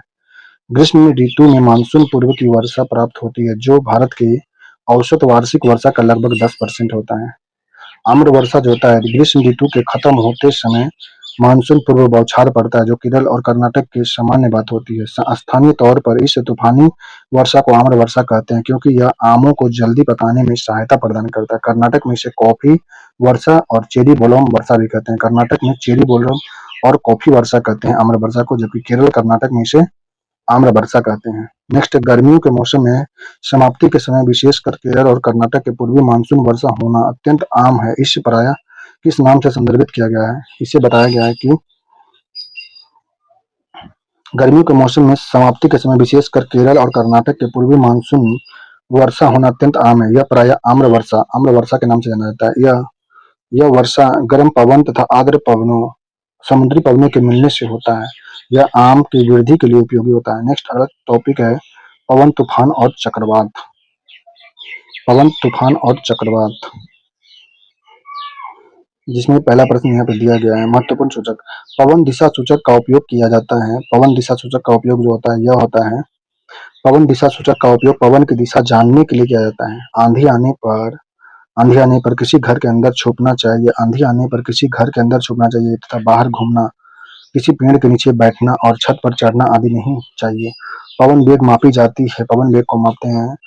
पवन पवन वेग मापी मापता है पवन वेग को। पवन वेग मापी पवन के वेग को मापता है। वायु दाब बैरोमीटर वायु दाब मापी के द्वारा मापा जाता है। निम्नलिखित में से कौन सी परिघटना कोरियोलिस बल के लिए उत्तरदायी होता है? यह होता है पृथ्वी पर अपनी धुरी के चारों ओर घूमना। पृथ्वी की घूर्णन गति के कारण पवन में होने वाली विक्षेपण को कोरियोलिस बल के नाम से जाना जाता है। घूर्णन के कारण पृथ्वी अपनी धुरी पर चारों ओर घूमता है। पृथ्वी के घूर्णन के कारण ही दिन व रात होती है। किसी चक्रवात का केंद्र एवं शांत क्षेत्र होता है, इसे क्या कहते हैं? इसे तूफान की आंख कहते हैं। नेक्स्ट है, अटलांटिक में उष्णकटिबंधीय चक्रवात को कहा जाता है हरिकेन कहते हैं। टोर्नेडो प्रशांत महासागर अमेरिका में, टाइफून प्रशांत महासागर चीन जापान में होता है। उस क्षेत्र का क्या नाम है जहां व्यापारिक पवनें अभिसारित करती है? उसे कहते हैं अंतर उष्णकटिबंधीय अभिसरण क्षेत्र कहते हैं। निम्नलिखित में से किस स्थानीय पवन को डॉक्टर वायु भी कहते हैं? इसे हर्मटन पवन को डॉक्टर वायु कहते हैं। निम्नलिखित में से कौन सा ठंडी और शुष्क वायु होता है? हरी, यह होता है बोरा। बोरा जो होता है ठंडी और शुष्क वायु होता है। पथरीले रेगिस्तान में एक दिशा में लगातार चलने वाली हवा कहलाती है यारडांग। यारडांग हवा कहलाती है। नेक्स्ट है मिट्टी। अगला चैप्टर है मिट्टी, जिसमें पहला प्रश्न दिया जल धारण क्षमता वाले अधिक अधिक होते हैं। जल धारण क्षमता सबसे अधिक किसमें होता है? यह होता है चिकनी मिट्टी में होता है। धान की फसल के लिए उपयुक्त मिट्टी जो होता है वह होता है केवल दोमट मिट्टी होता है। किस प्रकार की मिट्टी में अंतः स्रावन दर सबसे अधिक होता है? बलुई मिट्टी में। लेटराइट मिट्टी वाले क्षेत्र में विकसित होते हैं उच्च तापमान एवं भारी वर्षा। लेटराइट मिट्टी में। भारत के किस राज्य में लुढ़कती पहाड़ी की भूमि के नाम से जाना जाता है? किसको? इसको मिजोरम को लुढ़कती पहाड़ी का भूमि को नाम से जानते हैं, मिजोरम को भारत का। काली मिट्टी मुख्यतः किस राज्य में पाई जाती है? काली मिट्टी महाराष्ट्र में पाया जाता है। भारत के पूर्वी तट में ज्यादातर किस प्रकार की पहाड़ी पाई जाती है? यह होता है जलोढ़ मिट्टी होता है। भारत में सर्वाधिक उपलब्ध एवं सर्वाधिक सघन रूप से कृषि हेतु प्रयोग की जाने वाली मिट्टी को कहते हैं जलोढ़ मिट्टी कहते हैं। भारत के उत्तरी मैदान जलोढ़ मिट्टी से बने किन तीन नदियों के निक्षेप से बनता है? यह होता है सिंधु, गंगा, ब्रह्मपुत्र। नेक्स्ट है, मिट्टी की संरचना को गंभीर नुकसान होने से पहले जिस मिट्टी भार को सहन करने की शक्ति होती है उस भार को क्या कहते हैं? उसे कहते हैं धारिता क्षमता कहते हैं। काली मिट्टी के बारे में निम्नलिखित में से कौन सा कथन गलत है? काली मिट्टी के बारे में गलत कथन जो है, काली मिट्टी रेगुर मिट्टी मुख्यतः महाराष्ट्र के दक्कन ट्रेप पश्चिम क्षेत्र में पाई जाती है। ह्यूमस मिट्टी के किस भाग में पाता है? ह्यूमस जो था ये क्षैतिज भाग में पाया जाता है ह्यूमस। नेक्स्ट है, कौन सी मिट्टी उत्तरी मैदान और नदियां घाटियों को फैली हुई है और भारत के कुल क्षेत्रफल का लगभग 40% भाग में घिरा हुआ है? यह होता है जलोढ़ मिट्टी होता है। मिट्टी संरक्षण को निम्नलिखित में से प्रक्रियाओं से किसको मल्चिंग कहते हैं? मल्चिंग जो कहते हैं पौधे के बीच खुली मिट्टी का पर पुआल आदि कार्बनिक पदार्थ को एक परत बिछाना, उसे कहते हैं मिट्टी संरक्षण। मिट्टी संरक्षण के रूप में होता है। नेक्स्ट है, निम्नलिखित में से कौन सा आमतौर पर कृषि के उपयोग की जाने वाली उर्वरकों में पाया जाने वाला एक मूलभूत पोषक तत्व होता है? यह पोटाश होता है। कौन सा मिट्टी मिट्टी भारी वर्षा और उच्च आर्द्रता वाले क्षेत्र में पाया जाता है? यह होता है दलदली मिट्टी होता है। दलदली मिट्टी। निम्नलिखित में से कौन सा कथन जलोढ़ मिट्टी के बारे में सही नहीं है? जलोढ़ मिट्टी के बारे में सही नहीं है। जलोढ़ मिट्टी हिमालयी क्षेत्र में पाई जाती है। नेक्स्ट है, उपजाऊ जलोढ़ मिट्टी के उत्पादन में सबसे उपयुक्त जो होता है यह होता है चावल। जलोढ़ मिट्टी में चावल का उपज ज्यादा होता है। निम्नलिखित में से कौन सा कारक मिट्टी निर्माण के लिए उत्तरदायी नहीं है? यह मवेशी चराई हो जाएगा।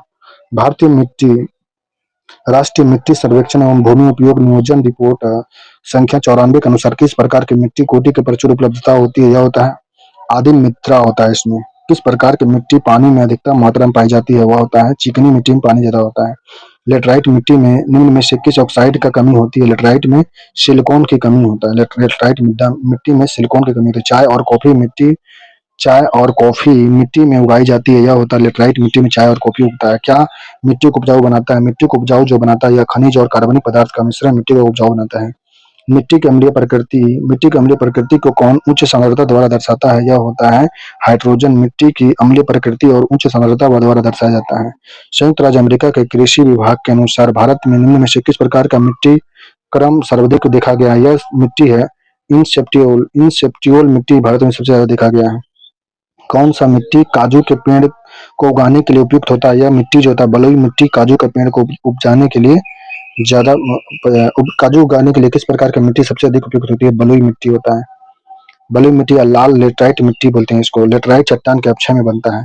कठोरकृत मिट्टी पर किस मृत कीट के शरीर को किसी हिस्से को छाप कर उदाहरण है, इसका उदाहरण दिखाया गया है। जीवाश्म जो होता है, पृथ्वी पर किसी सामान्य जीवित रहने वाले अति प्राचीन सजीवों को परिचित अवशेष या उनके चट्टान को कठोर मिट्टी में छोड़ी गई छापों को जो पृथ्वी की सतह पर चट्टान के परत में सुरक्षित पाई जाती है उन्हें जीवाश्म कहते हैं। जीवाश्म में कार्बनिक विकास का प्रत्यक्ष प्रमाण होता है। नेक्स्ट अगला है, लेटराइट एक गहरी मिट्टी होता है जो उष्णकटिबंधीय क्षेत्रों में पाई जाती है और अक्सर मेफिन आग्नेय आधार शैल पर विकसित होती है। निम्नलिखित में से कौन सा मिट्टी निर्माण का कारक नहीं है? मिट्टी निर्माण का कारक नहीं, कार्बनिक सामग्री की भूमिका नहीं, जबकि कार्बनिक सामग्री का भूमिका जलवायु कारक जनक शैल की प्रकृति मिट्टी निर्माण के कारक होते हैं। मिट्टी की किस परत में ह्यूमस होता है जो मिट्टी को उपजाऊ बनाता है? या ऊपरी परत में ही ह्यूमस होता है। काली मिट्टी और किस नाम से जानी जाती है? काली मिट्टी को रेगुर मिट्टी के नाम से भी जाना जाता है। नेक्स्ट, भारत में लाल मिट्टी सामान्यतः कौन से क्षेत्र में पाई जाती है? भारत में लाल मिट्टी जो दक्षिण पठार पूर्वी दक्षिण भाग में देखा गया लाल मिट्टी। भारत के पूर्वी और पश्चिम तटों में पाई जाने वाली मिट्टी को कहते हैं कछार मिट्टी। भारत में पूर्वी और पश्चिम तटों पर पाई जाने वाली मिट्टी कछार मिट्टी कहलाती है। उत्तरी मैदान के निम्नलिखित क्षेत्रों में से कौन सा क्षेत्र सर्वाधिक उपजाऊ होता है? यह खादर मिट्टी उपजाऊ होता है। महानदी और गोदावरी के समृद्ध डेल्टा पाई जाती है। यह डेल्टा जो होती है जलोढ़ मिट्टी पाया जाता है। जलोढ़ मिट्टी इसमें पाया जाता है। नेक्स्ट अगला चैप्टर है जीवों में श्वसन। जीवों में श्वसन, जिसमें पहला प्रश्न दिया गया जीवों में श्वसन चैप्टर का पहला प्रश्न यहाँ पे है। अंतः श्वसन के समय पसलियां जो होती है, अंतः श्वसन के समय पसलियां जो होती है, अंतः श्वसन के समय दौरान पसलियां ऊपर और बाहर की ओर गति करता है। डायफ्राम नीचे की ओर आता है। इस गति को हमारी छाती के गुहा के जगह बढ़ जाती है और फेफड़ा में वायु भर जाता है। नेक्स्ट है, उच्च श्वसन के समय पसलियां जो होती है, उच्च श्वसन के समय पसलियां ऊपर की ओर गति करती है। मछली में श्वसन के किस अंग में होता है? मछली में जो श्वसन होता है यह गलफड़ा में होता है।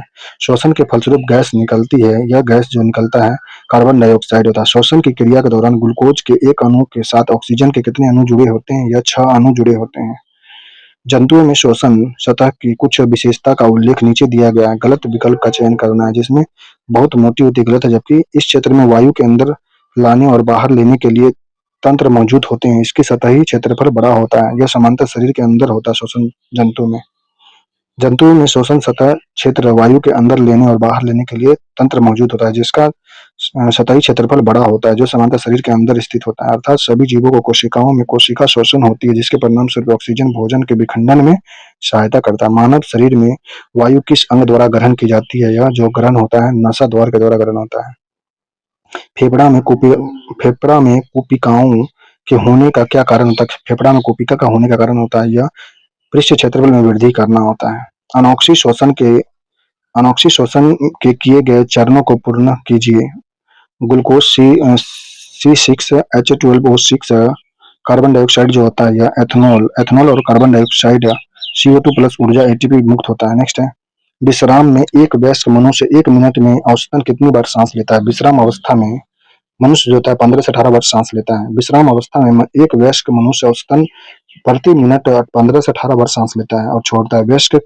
वयस्कों के लिए सामान्यतः श्वसन दर 12 से 20 बार प्रति मिनट होता है वयस्क के लिए। पहले चरण के आरंभ में ऑक्सी श्वसन के दौरान उत्पन्न उभयनिष्ठ उत्पाद कौन सा होता है? यह होता है पाइरूवेट होता है। यौवन आरंभ के दौरान आवाज बदल जाती है, ऐसा क्यों होता है? क्योंकि स्वर तंत्र लॉरेक्स के विकास के कारण होता है। नेक्स्ट, मानव शरीर में पाइरूवेट का ऑक्सी विघटन कहाँ पे होता है?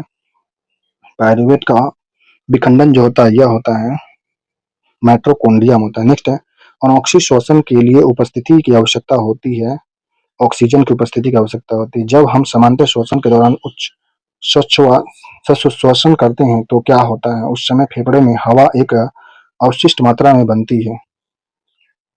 जब हम सामान्य श्वसन के दौरान उच्च श्वसन करते हैं तो फेफड़ों में हवा की अपशिष्ट मात्रा बनी रहती है। अवशिष्ट मात्रा अधिकतम बल पूर्वक निश्वासन के बाद फेफड़े में बची हुई वायु की मात्रा, इसका मात्रा 1000 से 1200 ml होता है।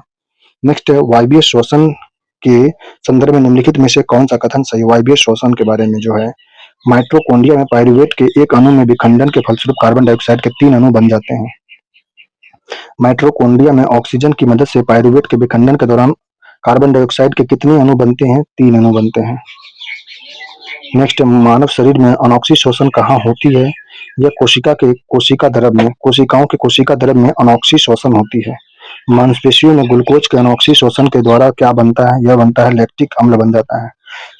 शारीरिक श्रम अथवा एक्सरसाइज के दौरान मांसपेशियों में ग्लूकोज का अनॉक्सीकरण ऑक्सीकरण ऑक्सीजन की कमी के कारण होता है, जिसे अनॉक्सी शोषण भी कहते हैं। इस प्रक्रिया में लैक्टिक अम्ल और एटीपी अंतिम उत्पाद के रूप में उत्पन्न होते हैं, जबकि शरीर की कोशिकाओं में ग्लूकोज का ऑक्सीकरण ऑक्सीजन की उपस्थिति में माइटोकॉन्ड्रिया में होता है, जिसमें अंतिम उत्पाद में ए रूप में CO2 H2O और एटीपी बन जाता है। नेक्स्ट, मानव द्वारा सामान्यतः अंतःश्वसन और उच्च श्वास वायु में ऑक्सीजन का प्रतिशत कितना होता है? यह अंतःश्वसन वायु में लगभग 21% और उच्च श्वसित वायु में 16% होता है ऑक्सीजन। अंतःश्वासित वायु में लगभग 21% श्वसन लेता है और छोड़ता है 16%। नेक्स्ट, मानव द्वारा सामान्यतः अंतःश्वसन वायु में लगभग 21% ऑक्सीजन और उच्च श्वसित वायु में लगभग 16% ऑक्सीजन होता है। 21% ऑक्सीजन को लेता है और छोड़ता है 16% को। नेक्स्ट, श्वसन के दौरान निम्न में से कौन सा 3 कार्बन वाले अणु बनते हैं? पाइरूवेट होगा ना। श्वसन के दौरान 3 कार्बन वाले लैक्टिक अम्ल और पाइरूवेट अम्ल बनते हैं। लैक्टिक अम्ल विभिन्न जैव रासायनिक प्रक्रमों में प्रमुख भूमिका निभाने वाले एक रासायनिक यौगिक होते हैं, जिसे सर्वप्रथम स्वीडन के रसायन वैज्ञानिक कार्ल विल्हेम सीले और विल विलगित ने किया था। मांसपेशियों में इसी अम्ल को एकत्रित हो जाने के कारण थकावट पैदा हो जाती है। श्वसन की इनमें से किस अभिक्रिया को ऑक्सीजन की आवश्यकता होती है? श्वसन में पाइरूवेट के CO2 H2O और ऊर्जा के रूपांतरण में ऑक्सीजन की आवश्यकता होती है। निम्नलिखित में से कौन सा भाग यह सुनिश्चित करता है कि श्वसन के दौरान वायु मार्ग बंद न हो सके? यह उपास्तिक वलय करता है। उपास्तिक वलय एक मजबूत और लचीला संयोजी ऊतक होता है, जो यह सुनिश्चित करता है कि श्वसन के दौरान वायु मार्ग बंद न हो सके। इसके कई छल्ले होते हैं और ये छल्ले सी आकार के होते हैं तथा श्वसन नली को सहारा देते हैं। ऑक्सीजन की मदद से पाइरूवेट का विखंडन में होता है। पाइरूवेट का विखंडन माइटोकॉन्ड्रिया में होता है। माइटोकॉन्ड्रिया की खोज ऑल्टमैन ने 1886 में किया था। नेक्स्ट है, पौधे में अपशिष्ट उत्पाद के रूप में कार्बन डाइऑक्साइड का उत्पाद कब होता है? यह होता है श्वसन के दौरान। श्वसन के दौरान पौधे में अपशिष्ट उत्पाद के रूप में कार्बन डाइऑक्साइड उत्पादन होता है। नेक्स्ट है, निम्नलिखित में से कौन सा पदार्थ पौधों में श्वसन के अंतिम उत्पाद बनते हैं? CO2 और H2O और ऊर्जा के रूप में पौधों में श्वसन के अंतिम उत्पाद बनते हैं CO2 H2O और ऊर्जा। ऑक्सीजन अनॉक्सी श्वसन ऑक्सीजन की मदद से होता है और यह ग्लूकोज के CO2 और H2O के पूर्ण विघटन के लिए जिम्मेदार होता है। O2 का उपयोग करके पाइरूवेट का विभाजन होता है माइटोकॉन्ड्रिया में। निम्नलिखित में से कौन सा जीव विज्ञान में कोशिकाओं का ऊर्जा स्रोत होता है? यह एटीपी होता है। किस प्रक्रिया के दौरान बहुत मात्रा में ऊर्जा बाहर निकलती है? यह जो होता है बहुत ऊर्जा निकलता है वायु श्वसन। एरोबिक एस्पिरेशन प्रक्रिया के दौरान बहुत मात्रा में ऊर्जा बाहर निकलती है। वायु श्वसन एक जैव रासायनिक क्रिया होता है, जिसके फलस्वरूप ऊर्जा एवं कार्बन डाइऑक्साइड का निर्माण होता है। इस ऊर्जा को रासायनिक ऊर्जा एटीपी के रूप में संग्रहित कर लिया जाता है, जबकि कार्बन डाइऑक्साइड को वातावरण में मुक्त किया जाता है। निम्न में से किस प्रकार की ऊष्म ऊर्जा निर्मित होती है? यह होता है श्वसन ऊर्जा। श्वसन एक अनॉक्सी क्रिया होती है। श्वसन में पहला चरण ग्लूकोज का पाइरूवेट में विखंडन होता है। श्वसन में पहला चरण में ग्लूकोज का पाइरूवेट में विखंडन होता है। नेक्स्ट है, कौन सा जीव ऑक्सीजन के बिना जीवित रह सकता है? वह जीव होता है अवायवीय जीव। अवायुजीवी जीव ऑक्सीजन के बिना जीवित रह सकता है।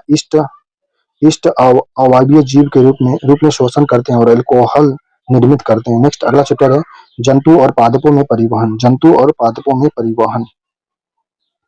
इसमें पहला प्रश्न दिया गया है, रक्त वह द्रव है जो जंतुओं के किस भाग में प्रभावित होता है? रक्त जो होता है जंतुओं के रक्तवाहिनी में प्रभावित होता है। रक्त का लाल रंग किस वर्ण के कारण होता है? यह होता है हीमोग्लोबिन के कारण। रक्त की वे कोशिका जो रोगाणुओं को नष्ट करती है उसे कहते हैं WBC। रक्त का थक्का बनना किस कोशिका की उपस्थिति के कारण होता है? यह प्लेटलेट्स के कारण होता है। विश्राम की अवस्था में एक वयस्क व्यक्ति की नाड़ी स्पंदन होती है, यह होता है 72 बार। विश्राम की अवस्था में व्यक्ति का नाड़ी का जो दर होता है धड़कता है 72 बार। नेक्स्ट है, पौधों में परिवहन की प्रक्रिया मुख्यतः विसरण उत्तरदायी होता है। हालांकि कुछ पौधों में परिवहन के लिए ऊर्जा की आवश्यकता होती है। कौन सा विकल्प एटीपी से ऊर्जा प्राप्त ऊर्जा का उपयोग करके परिवहन के लिए नए पदार्थों को दर्शाता है? यह होता है भोजन, अमीनो अम्ल और हार्मोन होता है। मिट्टी से पौधे की जड़ कोशिकाओं में जल और खनिज आयनों की गति से संबंधित निम्न में से कौन सा विकल्प सही दिया गया है? यह सही होगा। आयन पहले सक्रिय परिवहन द्वारा अंदर प्रवेश करते हैं, उसके बाद संकेंद्रित अनुदिश जल में प्रवेश करते हैं।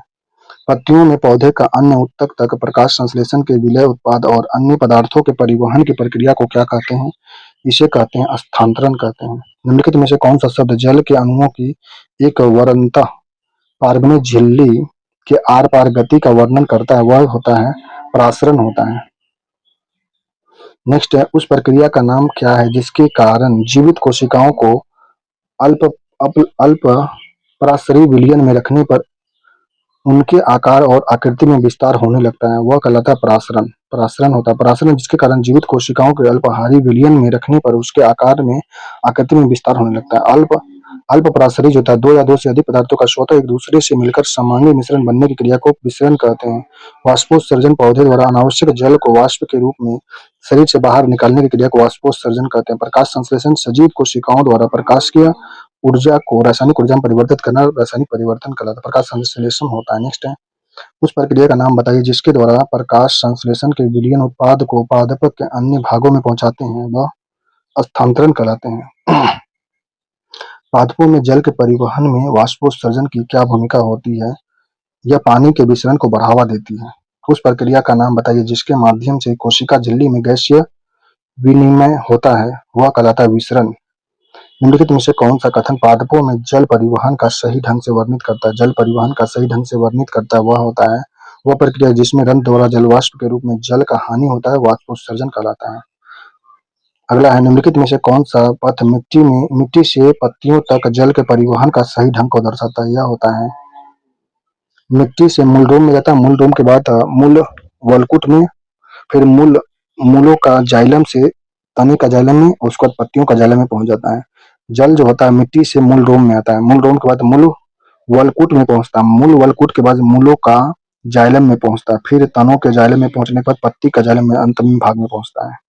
मिट्टी में पत्तियों तक जल के परिवहन का सही क्रम जो होता है मिट्टी से मूल रोम, मूल वलकुट, मूलों का जाइलम, तने का जाइलम और पत्तियों का जाइलम तक पहुंचता है। नेक्स्ट है, जलीय पादपों द्वारा अपापचयी अपशिष्ट के माध्यम से उत्सर्जन जो होता है यह होता है विसरण के द्वारा होता है। पादप में कार्बन डाइऑक्साइड और ऑक्सीजन का विनिमय विसरण के द्वारा होता है। पौधे द्वारा प्रोटीन और अन्य यौगिकों के संश्लेषण में किस आवश्यक तत्व का उपयोग किया जाता है? यह होता है नाइट्रोजन का उपयोग होता है। पौधे को इनमें से कौन से पोषक तत्व मिट्टी से प्राप्त होते हैं? नाइट्रोजन मिट्टी से प्राप्त होते हैं। इनमें से कौन सा ऊतक पौधों में जल के परिवहन के लिए जिम्मेदार होता है? वह होता है जाइलम। जाइलम जल का परिवहन के लिए। पौधों में फ्लोएम का कार्य होता है शर्करा को पौधे के विभिन्न भागों तक पहुंचाना। नेक्स्ट है, क्रॉस ट्रैक्शन ग्रेडिएंट के खिलाफ कोशिका की हलचल को क्या कहते हैं? उसे कहते हैं सक्रिय परिवहन कहते हैं। पौधों में पानी का अवशोषण मूल रोम द्वारा एक प्रक्रिया में होता है, वह प्रक्रिया कहलाता है परासरण प्रक्रिया। पौधों में पानी का अवशोषण मूल रोम द्वारा एक प्रक्रिया से होता है, उस प्रक्रिया को परासरण कहते हैं। पौधों के मामले में मिट्टी के अवशोषण किया गया नाइट्रेट जो होता है यह होता है मुक्त नाइट्रोजन में परिवर्तित हो जाता है। रक्त का इनमें से कौन सा घटक प्रतिरक्षा को बढ़ावा देता है और कीटाणुओं से लड़ने में शरीर को मदद करता है? वह होता है श्वेत रक्त कणिका, WBC होता है। श्वेत रक्त कणिका WBC एक रक्त का ऐसा घटक होता है जिसकी प्रतिरक्षा तंत्र मजबूत होती है। ये कोशिका लाल अस्थि मज्जा लिम्फोसाइट और प्लीहा से उत्पन्न होता है। श्वेत रक्त कणिकाओं को ल्यूकोसाइट भी कहा जाता है। इसका जीवन काल 12 से 20 दिन तक होता है। ये कोशिकाएं रंगहीन होती है, इनमें से कोई वर्णक नहीं होता है। मानव हृदय में फुफ्फुसीय शिरा से जुड़ी होती है। फुफ्फुसीय शिरा से क्या जुड़ा होता है? बायां अलिंद। मानव हृदय का फुफ्फुसीय शिरा से बायां अलिंद जुड़ा होता है। मानव हृदय में फुफ्फुसीय शिरा बायां अलिंद से जुड़ा होता है। मानव हृदय एक 4 कक्षीय पेशी अंग है जिसका आकार बंद मुट्ठी की भांति होता है। इनमें 2 अलिंद और 2 निलय होता है। हृदय का कार्य पूरे शरीर में रक्त के निरंतर प्रवाह को बनाए रखना होता है। यह ऑक्सीजन की भरपाई करता है और कोशिकाओं और ऊतकों के बीच पोषक तत्वों का संचार करता है। मनुष्य के समानता प्रकुंचन और अनुशीतलन दाब कितना होता है? यह 120 mmHg बाय 80 mmHg होता है। मनुष्य में सामान्यतः प्रकुंचन दाब जो 120 mmHg और अनुशीतलन दाब 80 mmHg होता है। अर्थात सामान्य मनुष्य में रक्तचाप 120 बाय 80 mmHg के समान होता है। रक्तचाप को पारे के मिलीमीटर की इकाई से रक्तचाप को पारे के मिलीमीटर की इकाई से मापते हैं। रक्तचाप को मापने के लिए मिलीमीटर का प्रयोग करते हैं। नेक्स्ट है, रक्त का निम्नलिखित में से कौन सा घटक थक्के के निर्माण में सहायक होता है? यह होता है बिंबाणु या प्लेटलेट्स जिसे कहते हैं। बिंबाणु या प्लेटलेट्स होता है। बिंबाणु प्लेटलेट्स रक्त के मौजूद सूक्ष्म कण होते हैं जो रक्त के थक्का बनाने में मदद करता है। जब शरीर के किसी अंग में चोट लग जाती है तो प्लेटलेट्स उस जगह पर एकत्रित होकर खून का बहना रोकने की कोशिश करने में रक्त में प्लेटलेट्स की अधिकता या कमी दोनों की स्थिति में एक शरीर के लिए नुकसानदेह होता है। इसका निर्माण अस्थि मज्जा में होता है। इसका जीवन काल 5 दिन का होता है। इसकी मृत्यु पलीहा में होती है। प्लेटलेट्स की मृत्यु पलीहा में होता है। 5 दिन जीवन काल होता है। नेक्स्ट है, निम्न में से कौन सा भोजन कार्बन डाइऑक्साइड और नाइट्रोजन युक्त अपशिष्ट का घुलित रूप में परिवहन करता है? प्लाज्मा। प्लाज्मा शरीर के रक्त का तरल भाग होता है जो रक्त की कुल मात्रा का 55% योगदान होगा। रक्त का 55% भाग प्लाज्मा होता है। शरीर के चोट से उबरने पोषक तत्वों को वितरित करने जिसमें भोजन कार्बन डाइऑक्साइड और नाइट्रोजन युक्त अपशिष्टों को घुलित रूप से परिवहन करता है। साथ ही शरीर की गंदगी दूर करने, संक्रमण रोकने, प्रतिरोधक क्षमता बढ़ाने आदि के लिए आवश्यक होता है प्लाज्मा। निम्न में से कौन सा पूरे शरीर में संचारित होता है और चोट वाले स्थान पर रक्त का थक्का बनाने में मदद करने वाला रिसाव को बंद कर देता है? यह होता है प्लेटलेट्स होता है। प्लेटलेट्स पूरे शरीर में संचारित होता है और चोट वाले स्थान पर रक्त का थक्का बनाने में मदद करने वाले रिसाव बंद करता है। प्लेटलेट्स का निर्माण बोन मैरो में होता है, अस्थि मज्जा में होता है। उच्च रक्तचाप हाई ब्लड प्रेशर को अतिरिक्त दाब भी कहा जाता है। अतिरिक्त दाब मतलब हाइपरटेंशन कहते हैं। कारण इसका होता है कि धमनियों के संकुचन से। उच्च रक्तचाप जो हाई ब्लड प्रेशर को अति अति रक्तदाब हाइपरटेंशन भी कहा जाता है जो धमनियों के संकुचन के कारण होता है। हमारे शरीर में रक्त का प्रवाह एक निश्चित गति से होती है। यदि मनुष्य निर्देशन के अनुसार शरीर में रक्त का दबाव 120 बाय 80 से अधिक नहीं होना चाहिए। नेक्स्ट है, छोटी आंत के अवशोषण क्षेत्र में बढ़े हुए उंगली नुमा प्रवर्धक को क्या कहते हैं? उसे कहते हैं हमारे शरीर में छोटी छोटी आंत में उंगली नुमा अंकुर वैली का प्रतिबंध होता है जो हमारे शरीर के पेट में उत्पन्न तरल पोषक तत्वों को अवशोषित करने में से इसे कायिम कहा जाता है। कायिम अंकुर विलाई अंगुली के समान प्रक्षेप होती है जिसमें रक्त वाहिका को भरपूर आपूर्ति होती है। विलाई अंकुर की संख्या लगभग 10 से 40 प्रति वर्ग मिलीमीटर 600 से 25,000 प्रति वर्ग इंच तक होते हैं। नेक्स्ट है, मनुष्य के परिसंचरण तंत्र की कुछ विशेषताओं का उल्लेख नीचे किया गया है। गलत विकल्प का चयन कीजिए। जिसमें गलत है, उच्च रक्तचाप शिराओं के संकुचन के कारण होता है, गलत है। जबकि मनुष्य में परिसंचरण तंत्र का संबंध सही नहीं है। उच्च रक्तचाप धमनियों के संकुचन से होता है। उच्च रक्तचाप मानव शरीर में मानव रक्त के निर्माण के लिए किसकी आवश्यकता होती है? रक्त निर्माण करने के लिए लौह आयरन की आवश्यकता होती है। मानव रक्त के निर्माण के लिए लौह तत्व की आवश्यकता होती है। रक्त में प्लाज्मा और रक्त कणिका होती है। प्लाज्मा हल्के पीले रंग का द्रव होता है जिसमें लगभग 92% जल होता है। प्लाज्मा में 92% जल होता है। 8% प्रोटीन होता है। प्लाज्मा में 8% 92% जल, 8% प्रोटीन, लवण तथा अन्य कुछ पदार्थ होते हैं जैसे आरबीसी, डब्ल्यूबीसी और प्लेटलेट्स ये सभी होते हैं। श्वसन वर्णक हीमोग्लोबिन इसमें से किसमें मौजूद होता है? श्वसन वर्णक हीमोग्लोबिन जो होता है मौजूद होता है यह लाल रक्त कणिकाओं में। मानव श्वसन वर्णक हीमोग्लोबिन है। हीमोग्लोबिन एक लाल रंग का आयरन युक्त वर्णक है जो लाल रुधिर कणिकाओं आरबीसी में मौजूद होता है। मानव जैसे कुछ जीवों के हृदय में ऑक्सीजन रहित रक्त का ऑक्सीजन युक्त रक्त में पृथक हो जाना कहलाता है। शरीर के तापमान को स्थिर बनाए रखने में मदद करता है ब्लड।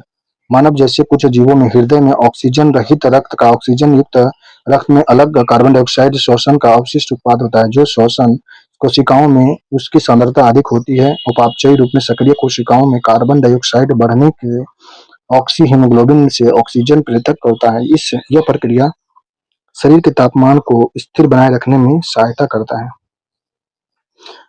रक्तचाप के संबंध में कथन गलत दिया गया है इसमें।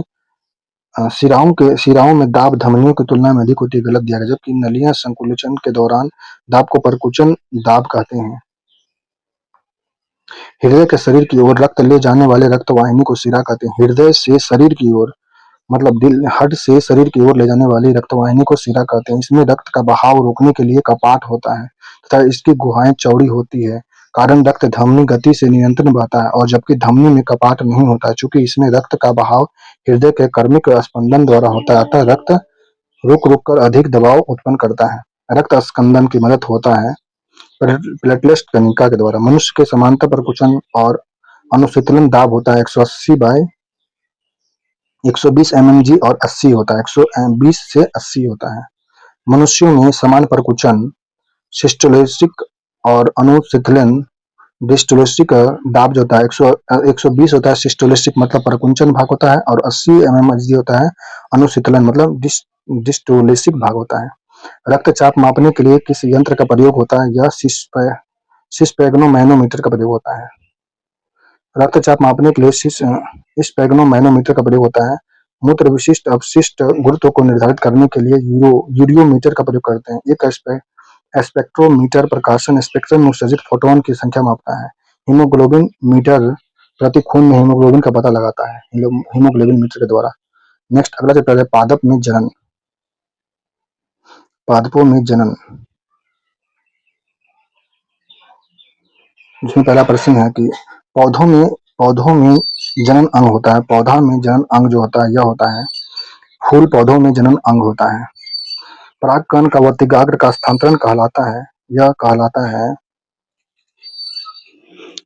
परागन कहलाता है। परागकण का वर्तिकाग्र में स्थानांतरण जो होता है यह कहलाता है परागन कहलाता है। परिपक्व होने पर भ्रूण विकसित होकर बदल जाते हैं बीज में।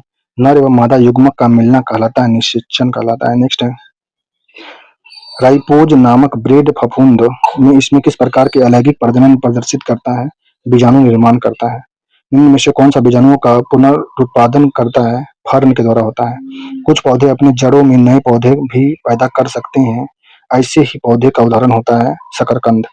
वह प्रक्रिया क्या कहलाती है जिसके द्वारा एक जीव मादा के रूप में जीवन आरंभ करता है और कालांतर में नर में बदल जाता है, उसे कहते हैं स्त्री पूर्वता कहते हैं। वह प्रक्रिया स्त्री पूर्वता कहलाती है जिसके द्वारा जीव मादा के रूप में जीवन आरंभ करता है और कालांतर में नर में बदल जाता है, उसे स्त्री पूर्वता कहते हैं। नेक्स्ट है इनमें से क्या अलैंगिक प्रजनन का उदाहरण नहीं है? यह होता है ग्राफ्टिंग नहीं है। विखंडन, विभाजन और मुकुलन अलैंगिक प्रजनन के उदाहरण है। नेक्स्ट है पुष्प पुष्पी पादप में प्रजनन के निम्नलिखित में से कौन सा कथन असत्य है? पुष्पी पादप में गलत दिया गया है। बीजाणु के माध्यम से प्रजनन होता है, जबकि पुष्पी पादप में प्रजनन बीजों के माध्यम से होता है। तना के टुकड़े में प्रजनन होता है। पौधों के अलग अलग कृत्रिम माध्यमों में उगाए गए प्रजनन की विधि होती है। नेक्स्ट पर्णवृत्त जो होते हैं एक अंग होता है। पेड़ का पर्णवृत्त अंग होता है। फूल में पुष्प योनि जो होता है यह होता है मादा जनन तंत्र कहलाता है। बीजों पौधे के बीज में भ्रूण होता है जो उचित परिस्थितियों में अंकुरित होता है। इस प्रक्रिया को इसमें से किस रूप में जाना जाता है? इसे अंकुरन के रूप में जानते हैं। निम्नलिखित में से कौन सा वनस्पति में प्रच्छन्न प्रजनन अंग होते हैं? ये होते हैं मार्सिलिया प्रच्छन्न अंग होते हैं। कुछ पौधे की जड़ उपजई और पत्तियों की प्रक्रिया के माध्यम से नए पौधे को विकसित करते हैं, वह होते हैं वनस्पति विचार कहलाते हैं। पौधे प्रजनन की किस विधि द्वारा उत्पन्न होते हैं जिसमें आनुवांशिकीय रूप से जनक के सभी गुण पौधे में होते हैं? वह होता है वर्धी जनन। निषेचन के बाद बीज में विकसित हो जाता है यह बीजांड होता है। प्रजनन की निम्नलिखित विधियों में से किसका उपयोग एक कोष के जीवों द्वारा किया जाता है? वह होता है विखंडन। तने के जरिए फैलता है, तने के जरिए गुलाब फैल जाता है। एक पौधे में इसमें से क्या एक बीज में परिवर्तित होता है? वह होता है बीजांड। निषेचन के बाद अंडाशय फल में, बीजांड बीज में, अंडाशय भित्ति फल भित्ति में क्रमशः परिवर्तित हो जाते हैं। पार्थेनोकोपी में किसके रूप में परिभाषित किया गया? पार्थेनोकोपी को निषेचन के बिना फलों को विकसित पार्थेनोकोपी कहते हैं। यह अलैंगिक जनन का एक प्रकार है जिसमें अंड में नर युग्मक के संयोजन के बिना ही भ्रूण का विकास होता है। उदाहरण के लिए कैप्रियस और पार्थेनियम होते हैं। निश्चित निम्नलिखित में से कौन सा बढ़ते भ्रूण के लिए पोषक उत्तक का कार्य करता है? पोषक उत्तक का कार्य एंडोस्पर्म करता है। द्विनिषेचन तथा त्रिनिसंलयन के फलस्वरूप भ्रूण कोश में बने हुए त्रिगुणित केंद्रक से एक पोषक संरचना का परिवर्धन होता है, जिसे भ्रूणपोष एंडोस्पर्म कहते हैं। एंडोस्पर्म पोषक की दृष्टि से अत्यंत महत्वपूर्ण ऊतक होता है तथा आवर्त बीजियों में यह भ्रूण के विकास के लिए आवश्यक पोषक प्रदान करता है। नेक्स्ट है, एक प्रकार के अलैंगिक प्रजनन को पहचान जिसमें जड़, तना और पत्ती जैसे पौधे के कुछ हिस्सों के माध्यम से प्रजनन शामिल होता है, वह कहलाता है वनस्पति प्रजनन होता है। लैंगिक प्रजनन के दौरान जब दो अलग-अलग जीवों का कोशिका संयोजित होती है तो वे निर्माण करती है युग्मनज का निर्माण करती है। निम्नलिखित में से कौन सा बहुविखंडन प्रदर्शित करता है? प्लाज्मोडियम बहुविखंडन प्रदर्शित करता है। निम्नलिखित में से किस पौधे की शिराओं पर कलिकाएं परिवर्धित होती है? कलिका जो परिवर्धित होती है ब्रायोफाइलम के तहत होता है। फसल के पौधे के समूह को वनस्पतिक वृद्धि से उपजाते हैं, वह होता है गन्ना, आलू और केला। पौधे का कौन सा हिस्सा रनर घास में अलैंगिक रूप से प्रजनन करने के लिए विशेषीकृत होता है? वह होता है तना। विखंडन, मुकुलन, बीजाणु बनाना, पुनर्जनन और खंडन, कारयिक परिवर्धन, ये सभी 6 प्रकार होते हैं युग्मनज जनन का। नेक्स्ट है तना के लिए, एक प्रसुप्त या डॉर्मेंट भ्रूण द्वारा अन्य विकास के आरंभ अवस्था पुनर्गठन को कहते हैं अंकुरन कहा जाता है इसको। एक फूल के परागकोश में वर्तिकाग्र तक परागकणों का स्थानांतरण को कहा जाता है परागणन कहते हैं। परागण परागण 2 प्रकार का होता है, स्वपरागण और परपरागण होता है। निम्नलिखित में से कौन सी घटना द्वारा पौधों को केवल एक जनक द्वारा रोग मुक्त रूप से उगाया जाता है? उसे कहते हैं उत्तक संवर्धन कहते हैं, टिश्यू कल्चर के तहत। वह पौधा जो कायिक परिवर्धन द्वारा नहीं बढ़ता है उसे कहते हैं पपीता, कायिक परिवर्धन से नहीं बढ़ता है। केला, नारंगी और गुलाब बढ़ता है कायिक परिवर्धन से। एक पौधे के बीज में आगामी पौधे के रूप में होते हैं भ्रूण होते हैं। एक ऐसा प्रजनन जिसमें पौधे की एक शाखा अलग से विकसित होती है उसे क्या कहते हैं? उसे कहते हैं वनस्पति प्रजनन कहते हैं। अलैंगिक प्रजनन में होता है कम विकसित जानवरों और पौधों में अलैंगिक प्रजनन होता है। परागकण के द्वारा उत्पन्न किए जाते हैं, परागकण के द्वारा परागकोश उत्पन्न होता है। नेक्स्ट होता है परागकण के बाद होता है, परागकण के बाद उर्वरन उर्वरन होता है, परागकण के बाद में उर्वरन होता है। निम्नलिखित में से कौन सा पौधे के तने के माध्यम से प्रजनन करता है? वह गुलाब होता है, तना के माध्यम से प्रजनन। निम्नलिखित में से क्या अंडक में उपस्थित होता है? अंडक में बीजांड उपस्थित होता है। निम्नलिखित में से कौन सा अलैंगिक प्रजनन का एक प्रकार नहीं है? यह परिनिषेचन नहीं है, जबकि अलैंगिक प्रजनन का प्रकार है मुकुलन, विखंडन और बाइंडिफ्यूजन। हवा के परागण को कहते हैं, हवा के परागण को एनिमोफिली कहते हैं। पुष्पों में पुष्प वायु द्वारा परागण होता है, परागण को वाइंड पोलिनेशन कहते हैं। यह पुष्पों को वायु परागित पुष्प कहते हैं, एनिमोफिली कहते हैं। जैसे मक्का जल द्वारा परागण करने वाले पौधे को हाइड्रोफिली कहते हैं। परागण जो होता है यह परागकोश के सिस्टमा तक पराग का संचारण परागण कहलाता है। अगला चैप्टर है गति एवं समय,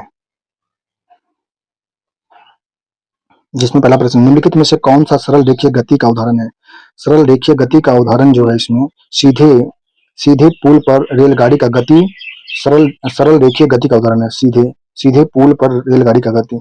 निम्नलिखित में से कौन सा वर्तुल गति का उदाहरण है? वर्तुल गति का उदाहरण जो है सूर्य के चारों ओर पृथ्वी का गति वर्तुल गति का उदाहरण है।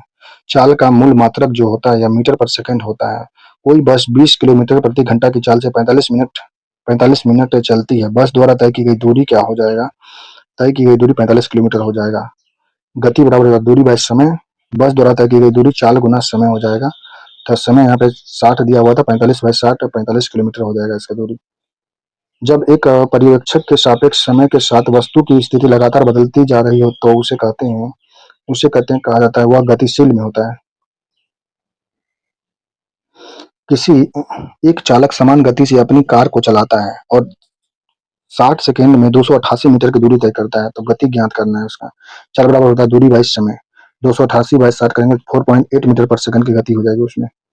किरण 90 मीटर लंबे पुल में तैरती है, एक छोर से दूसरे छोर तक और फिर वहां से वापस उसी पथ पर तैरकर वह 2 बार 360 मीटर की दूरी तय करती है। तो किरण का औसत वेग कितना हो जाएगा? क्योंकि किरण जहां से चलती है वहीं वापस आ जाती है, अतः उसका विस्थापन शून्य होगा, इसलिए औसत वेग भी शून्य हो जाएगा। किसी वस्तु का त्वरण उसके द्वारा प्रति इकाई समय में हुआ परिवर्तन कहलाता है वेग कहलाता है। फ्रेम के संदर्भ में जो समय का फंक्शन है वही वस्तु की स्थिति में परिवर्तन की दर क्या होता है, इसे कहते हैं वेग कहते हैं।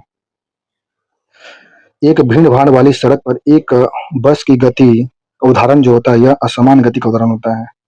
चाल दूरी और समय का सही व्यंजक होता है। चाल किसी वस्तु द्वारा प्रति सेकंड में चली गई दूरी को चाल कहते हैं, अर्थात एस बराबर डी बाई टी हो जाएगा, अर्थात इसका सही मात्रक मीटर पर सेकंड होगा। तत्कालीन वेग और औसत वेग एक बराबर होते हैं जब वस्तु तत्कालीन वेग और औसत वेग तब बराबर होते हैं जब वस्तु शून्य त्वरण का होती है। किसी वस्तु के वेग में परिवर्तन की दर को त्वरण कहते हैं। इसका मात्रक मीटर प्रति सेकंड स्क्वायर होता है। यह एक सदिश राशि त्वरण सदिश राशि होता है।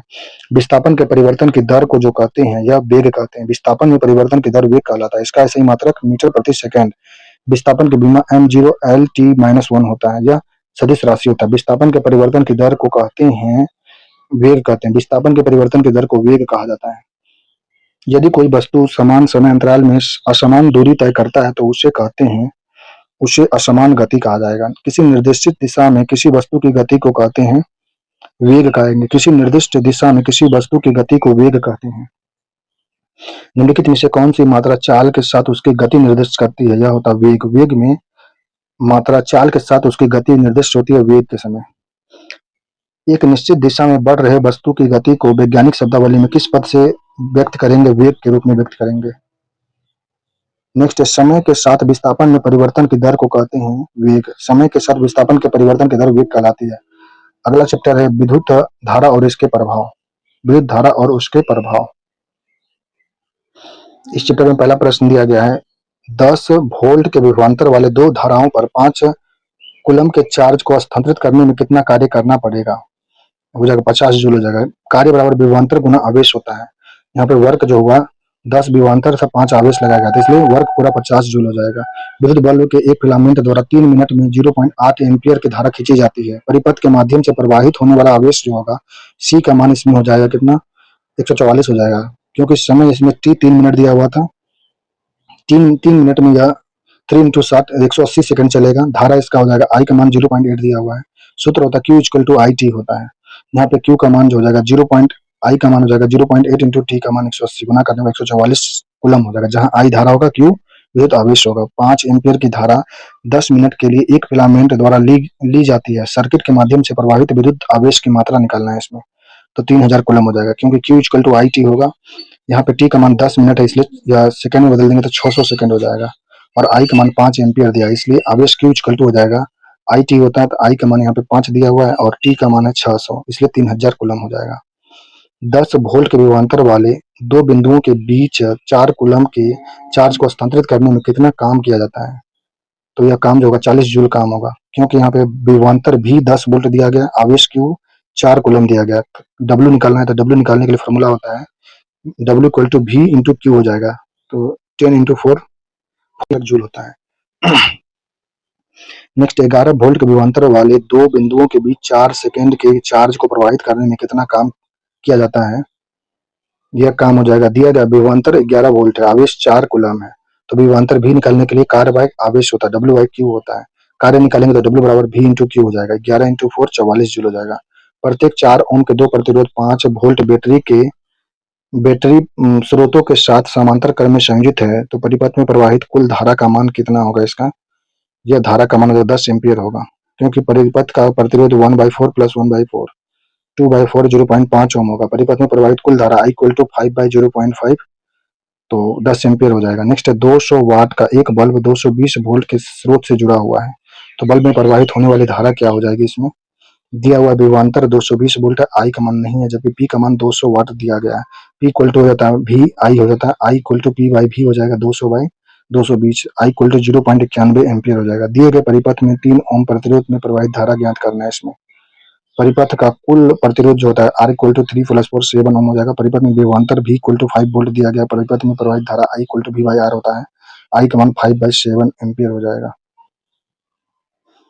नेक्स्ट है भारत में आपूर्ति की जाने वाली सामान्य घरेलू विद्युत में किसके द्वारा दर्शाया गया है, यह दर्शाया जाता है 220 वोल्ट और 50 हर्ट्ज का विद्युत होता है। घरों में आपूर्ति की जाने वाली समांतर विद्युत को 220 वोल्ट और 50 हर्ट्ज के रूप में दर्शाया गया है। 220 वोल्ट से तात्पर्य है कि यह 220 वोल्टेज वाली विद्युत धारा है, जबकि 50 हर्ट्ज से तात्पर्य है कि इसकी आवृत्ति 50 हर्ट्ज है। घरों में प्रवाहित धारा प्रति आवर्ती एसी है, अल्टरनेटिंग करंट है। एक अस्थायी धारा I प्रतिरोध R वाले किसी उपकरण से होकर प्रवाहित होती है, तो T समय में उसके द्वारा उत्पादित ऊष्मा की मात्रा जो हो जाएगी, यह हो जाएगा I स्क्वायर RT हो जाएगा। धारा I प्रतिरोध R उपकरण में T समय में उत्पादित ऊष्मा जो H equal to I square RT हो जाएगी। एक अश्व शक्ति में कितना होता है? 746 वाट होता है, या 0.746 किलो वाट होता है। नेक्स्ट है, एक विद्युत लैंप 240 वोल्ट डीसी सोर्स से संयोजित की जाती है। लैंप से प्रभावित होने वाली धारा 0.25 एम्पीयर है, तो लैंप की शक्ति ज्ञात करना होगा। डी निकालना है इसमें, तो निकलना है क्या बोलते हैं इसमें, पी निकालना है, पावर शक्ति निकालना है, तो पी इक्वल टू आई भी होता है। पी का मान, आई का मान यहाँ पे दिया हुआ 0.25 और भी का मान 240 से गुना करने पर 60 वोल्ट हो जाएगा, 60 वाट निकल जाएगा। 100 ओम के एक प्रतिरोध में 15 मिनट तक 5 एम्पीयर की धारा प्रभावित होने पर उत्पन्न ऊष्मा ज्ञात करना है, जिसमें यहाँ पे H equal to I square R T का फॉर्मूला, जूल का फॉर्मूला लगाएंगे, जिसमें आर का मान 100 ओम है, आई का मान 5 एम्पीयर, टी का मान 15। इसको सेकंड में बदलेंगे, 60 से गुना कर देंगे तो 900 सेकंड निकल जाएगा। इसलिए H का मान निकालेंगे तो आई स्क्वायर आर टी होता है, आई के स्क्वायर का मान हो जाएगा 25 इंटू 100 इंटू 900 बराबर हो जाएगा 2 से 2.25 गुना 10 पावर 6 जूल हो जाएगा। नेक्स्ट 10 ओम के उस प्रतिरोध के प्रति सेकंड वाले प्रवाहित होने वाली धारा क्या होगी, जिसमें 360 जूल उत्पन्न होती है, तो इसका मान हो जाएगा किसी विद्युत परिपथ में प्रवाहित धारा I सिरा का विभवांतर V तथा प्रतिरोध R हो तो प्रति सेकंड उत्पन्न होने वाली ऊर्जा जो H होता है आई स्क्वायर आर टी होता है, जूल होता है, जहां 360 बराबर आई स्क्वायर इंटू 10 इंटू आई हो जाएगा, तो आई स्क्वायर का मान 6 एम्पियर हो जाएगा। विद्युत जनरेटर में विद्युत उत्पन्न करने हेतु चालक को किस क्षेत्र से घुमाने के लिए ऊर्जा मुक्त होती है, यह होता है चुंबकीय और यांत्रिक होता है। विद्युत जनरेटर में विद्युत उत्पन्न करने हेतु चालक को चुंबकीय क्षेत्र में घुमाने के लिए यांत्रिक ऊर्जा की आवश्यकता होती है। कौन सा उपकरण विद्युत धारा के तापीय प्रभाव पर आधारित नहीं होता है? केवल विद्युत केतली, विद्युत बल्ब, ओवन, विद्युत जनित्र, इसमें से कौन सा होगा? विद्युत जनित्र हो जाएगा। विद्युत जनित्र विद्युत धारा के तापीय प्रभाव पर आधारित नहीं है, जबकि विद्युत केतली, विद्युत बल्ब, ओवन विद्युत धारा के तापीय प्रभाव पर आधारित होता है। बल्ब का फिलामेंट जो होता है, जिसका गलनांक वाले धातु से बना होता है, उच्च प्रबल इसमें होते हैं, उच्च प्रबल होता है। बल्ब का फिलामेंट जो होता है गलनांक वाले धातु से बना होता है, उच्च प्रबल से द्वारा। बल्ब का फिलामेंट उच्च गलनांक वाली धातु प्रबल धातु से बना होता है। धातु प्रबल का फिलामेंट बनने के लिए टंगस्टन धातु का प्रयोग किया जाता है, क्योंकि टंगस्टन एक उच्च प्रतिरोध वाली धातु है जिसका गलनांक उच्च होता है। रासायनिक ऊर्जा को विद्युत ऊर्जा में परिवर्तित करने वाले उपकरण को कहते हैं वोल्ट सेल कहते हैं। रासायनिक ऊर्जा को विद्युत सेल में परिवर्तित करने वाले वोल्ट उपकरण का नाम वोल्टेज सेल होता है। विद्युत मोटर जो होता है, विद्युत मोटर फ्लेमिंग के बाएं हाथ के नियम के सिद्धांत पर कार्य करता है। विद्युत मोटर फ्लेमिंग के बाएं हाथ के नियम पर कार्य करता है। यह विद्युत ऊर्जा को यांत्रिक ऊर्जा में परिवर्तित करता है। फ्लेमिंग का बायां हाथ से विद्युत मोटर कार्य करता है, दाहिना हाथ से डायनेमो वाला काम करता है। नेक्स्ट है, अगला चैप्टर है जल एक बहुमूल्य संसाधन। 22 मार्च को विश्व जल दिवस मनाया जाता है। नेक्स्ट इसमें पहला ऑब्जेक्टिव दिया गया है, पृथ्वी पर कितने प्रतिशत ताजा जल उपलब्ध है? यह ताजा जल 0.3% उपलब्ध है। निम्नलिखित में से कौन सा सतह जल संसाधन का एक उदाहरण है? जल संसाधन का उदाहरण जो है इसमें झील हो जाएगा, झील। निम्न में से कौन सा मीठे पानी का सबसे बड़ा स्रोत होता है? मीठे पानी का नदी जो है मीठे पानी का स्रोत है। वर्षा जल, वर्षा जल संचयन का सबसे प्रमुख उपयोग जो होता है, यह होता है सिंचाई होता है वर्षा जल का संचय के लिए। भारत के लिए किस राज्य में पानी पंचायत प्रारंभ किया गया है? यह किया गया महाराष्ट्र में, पानी पंचायत। वर्षा जल संग्रहण कहलाता है वर्षा जल का जमाव और भंडारण करना। जल चक्र को नियंत्रित किया जाता है, यह हो जाएगा B1 के लिए नियंत्रित होता है जल संचय को। पानी के पीने में रोगाणुनाशक डालते हैं, वो डालते हैं पोटेशियम परमैंगनेट तथा क्लोरीन को। पानी के पीने में रोगाणुनाशक डाल देते हैं, पोटेशियम परमैंगनेट तथा क्लोरीन को डालते हैं। पानी में रोगाणु को नष्ट करने के लिए पोटेशियम परमैंगनेट KMnO4 तथा क्लोरीन Cl डालते हैं, ताकि पानी रोगाणु मुक्त हो सके।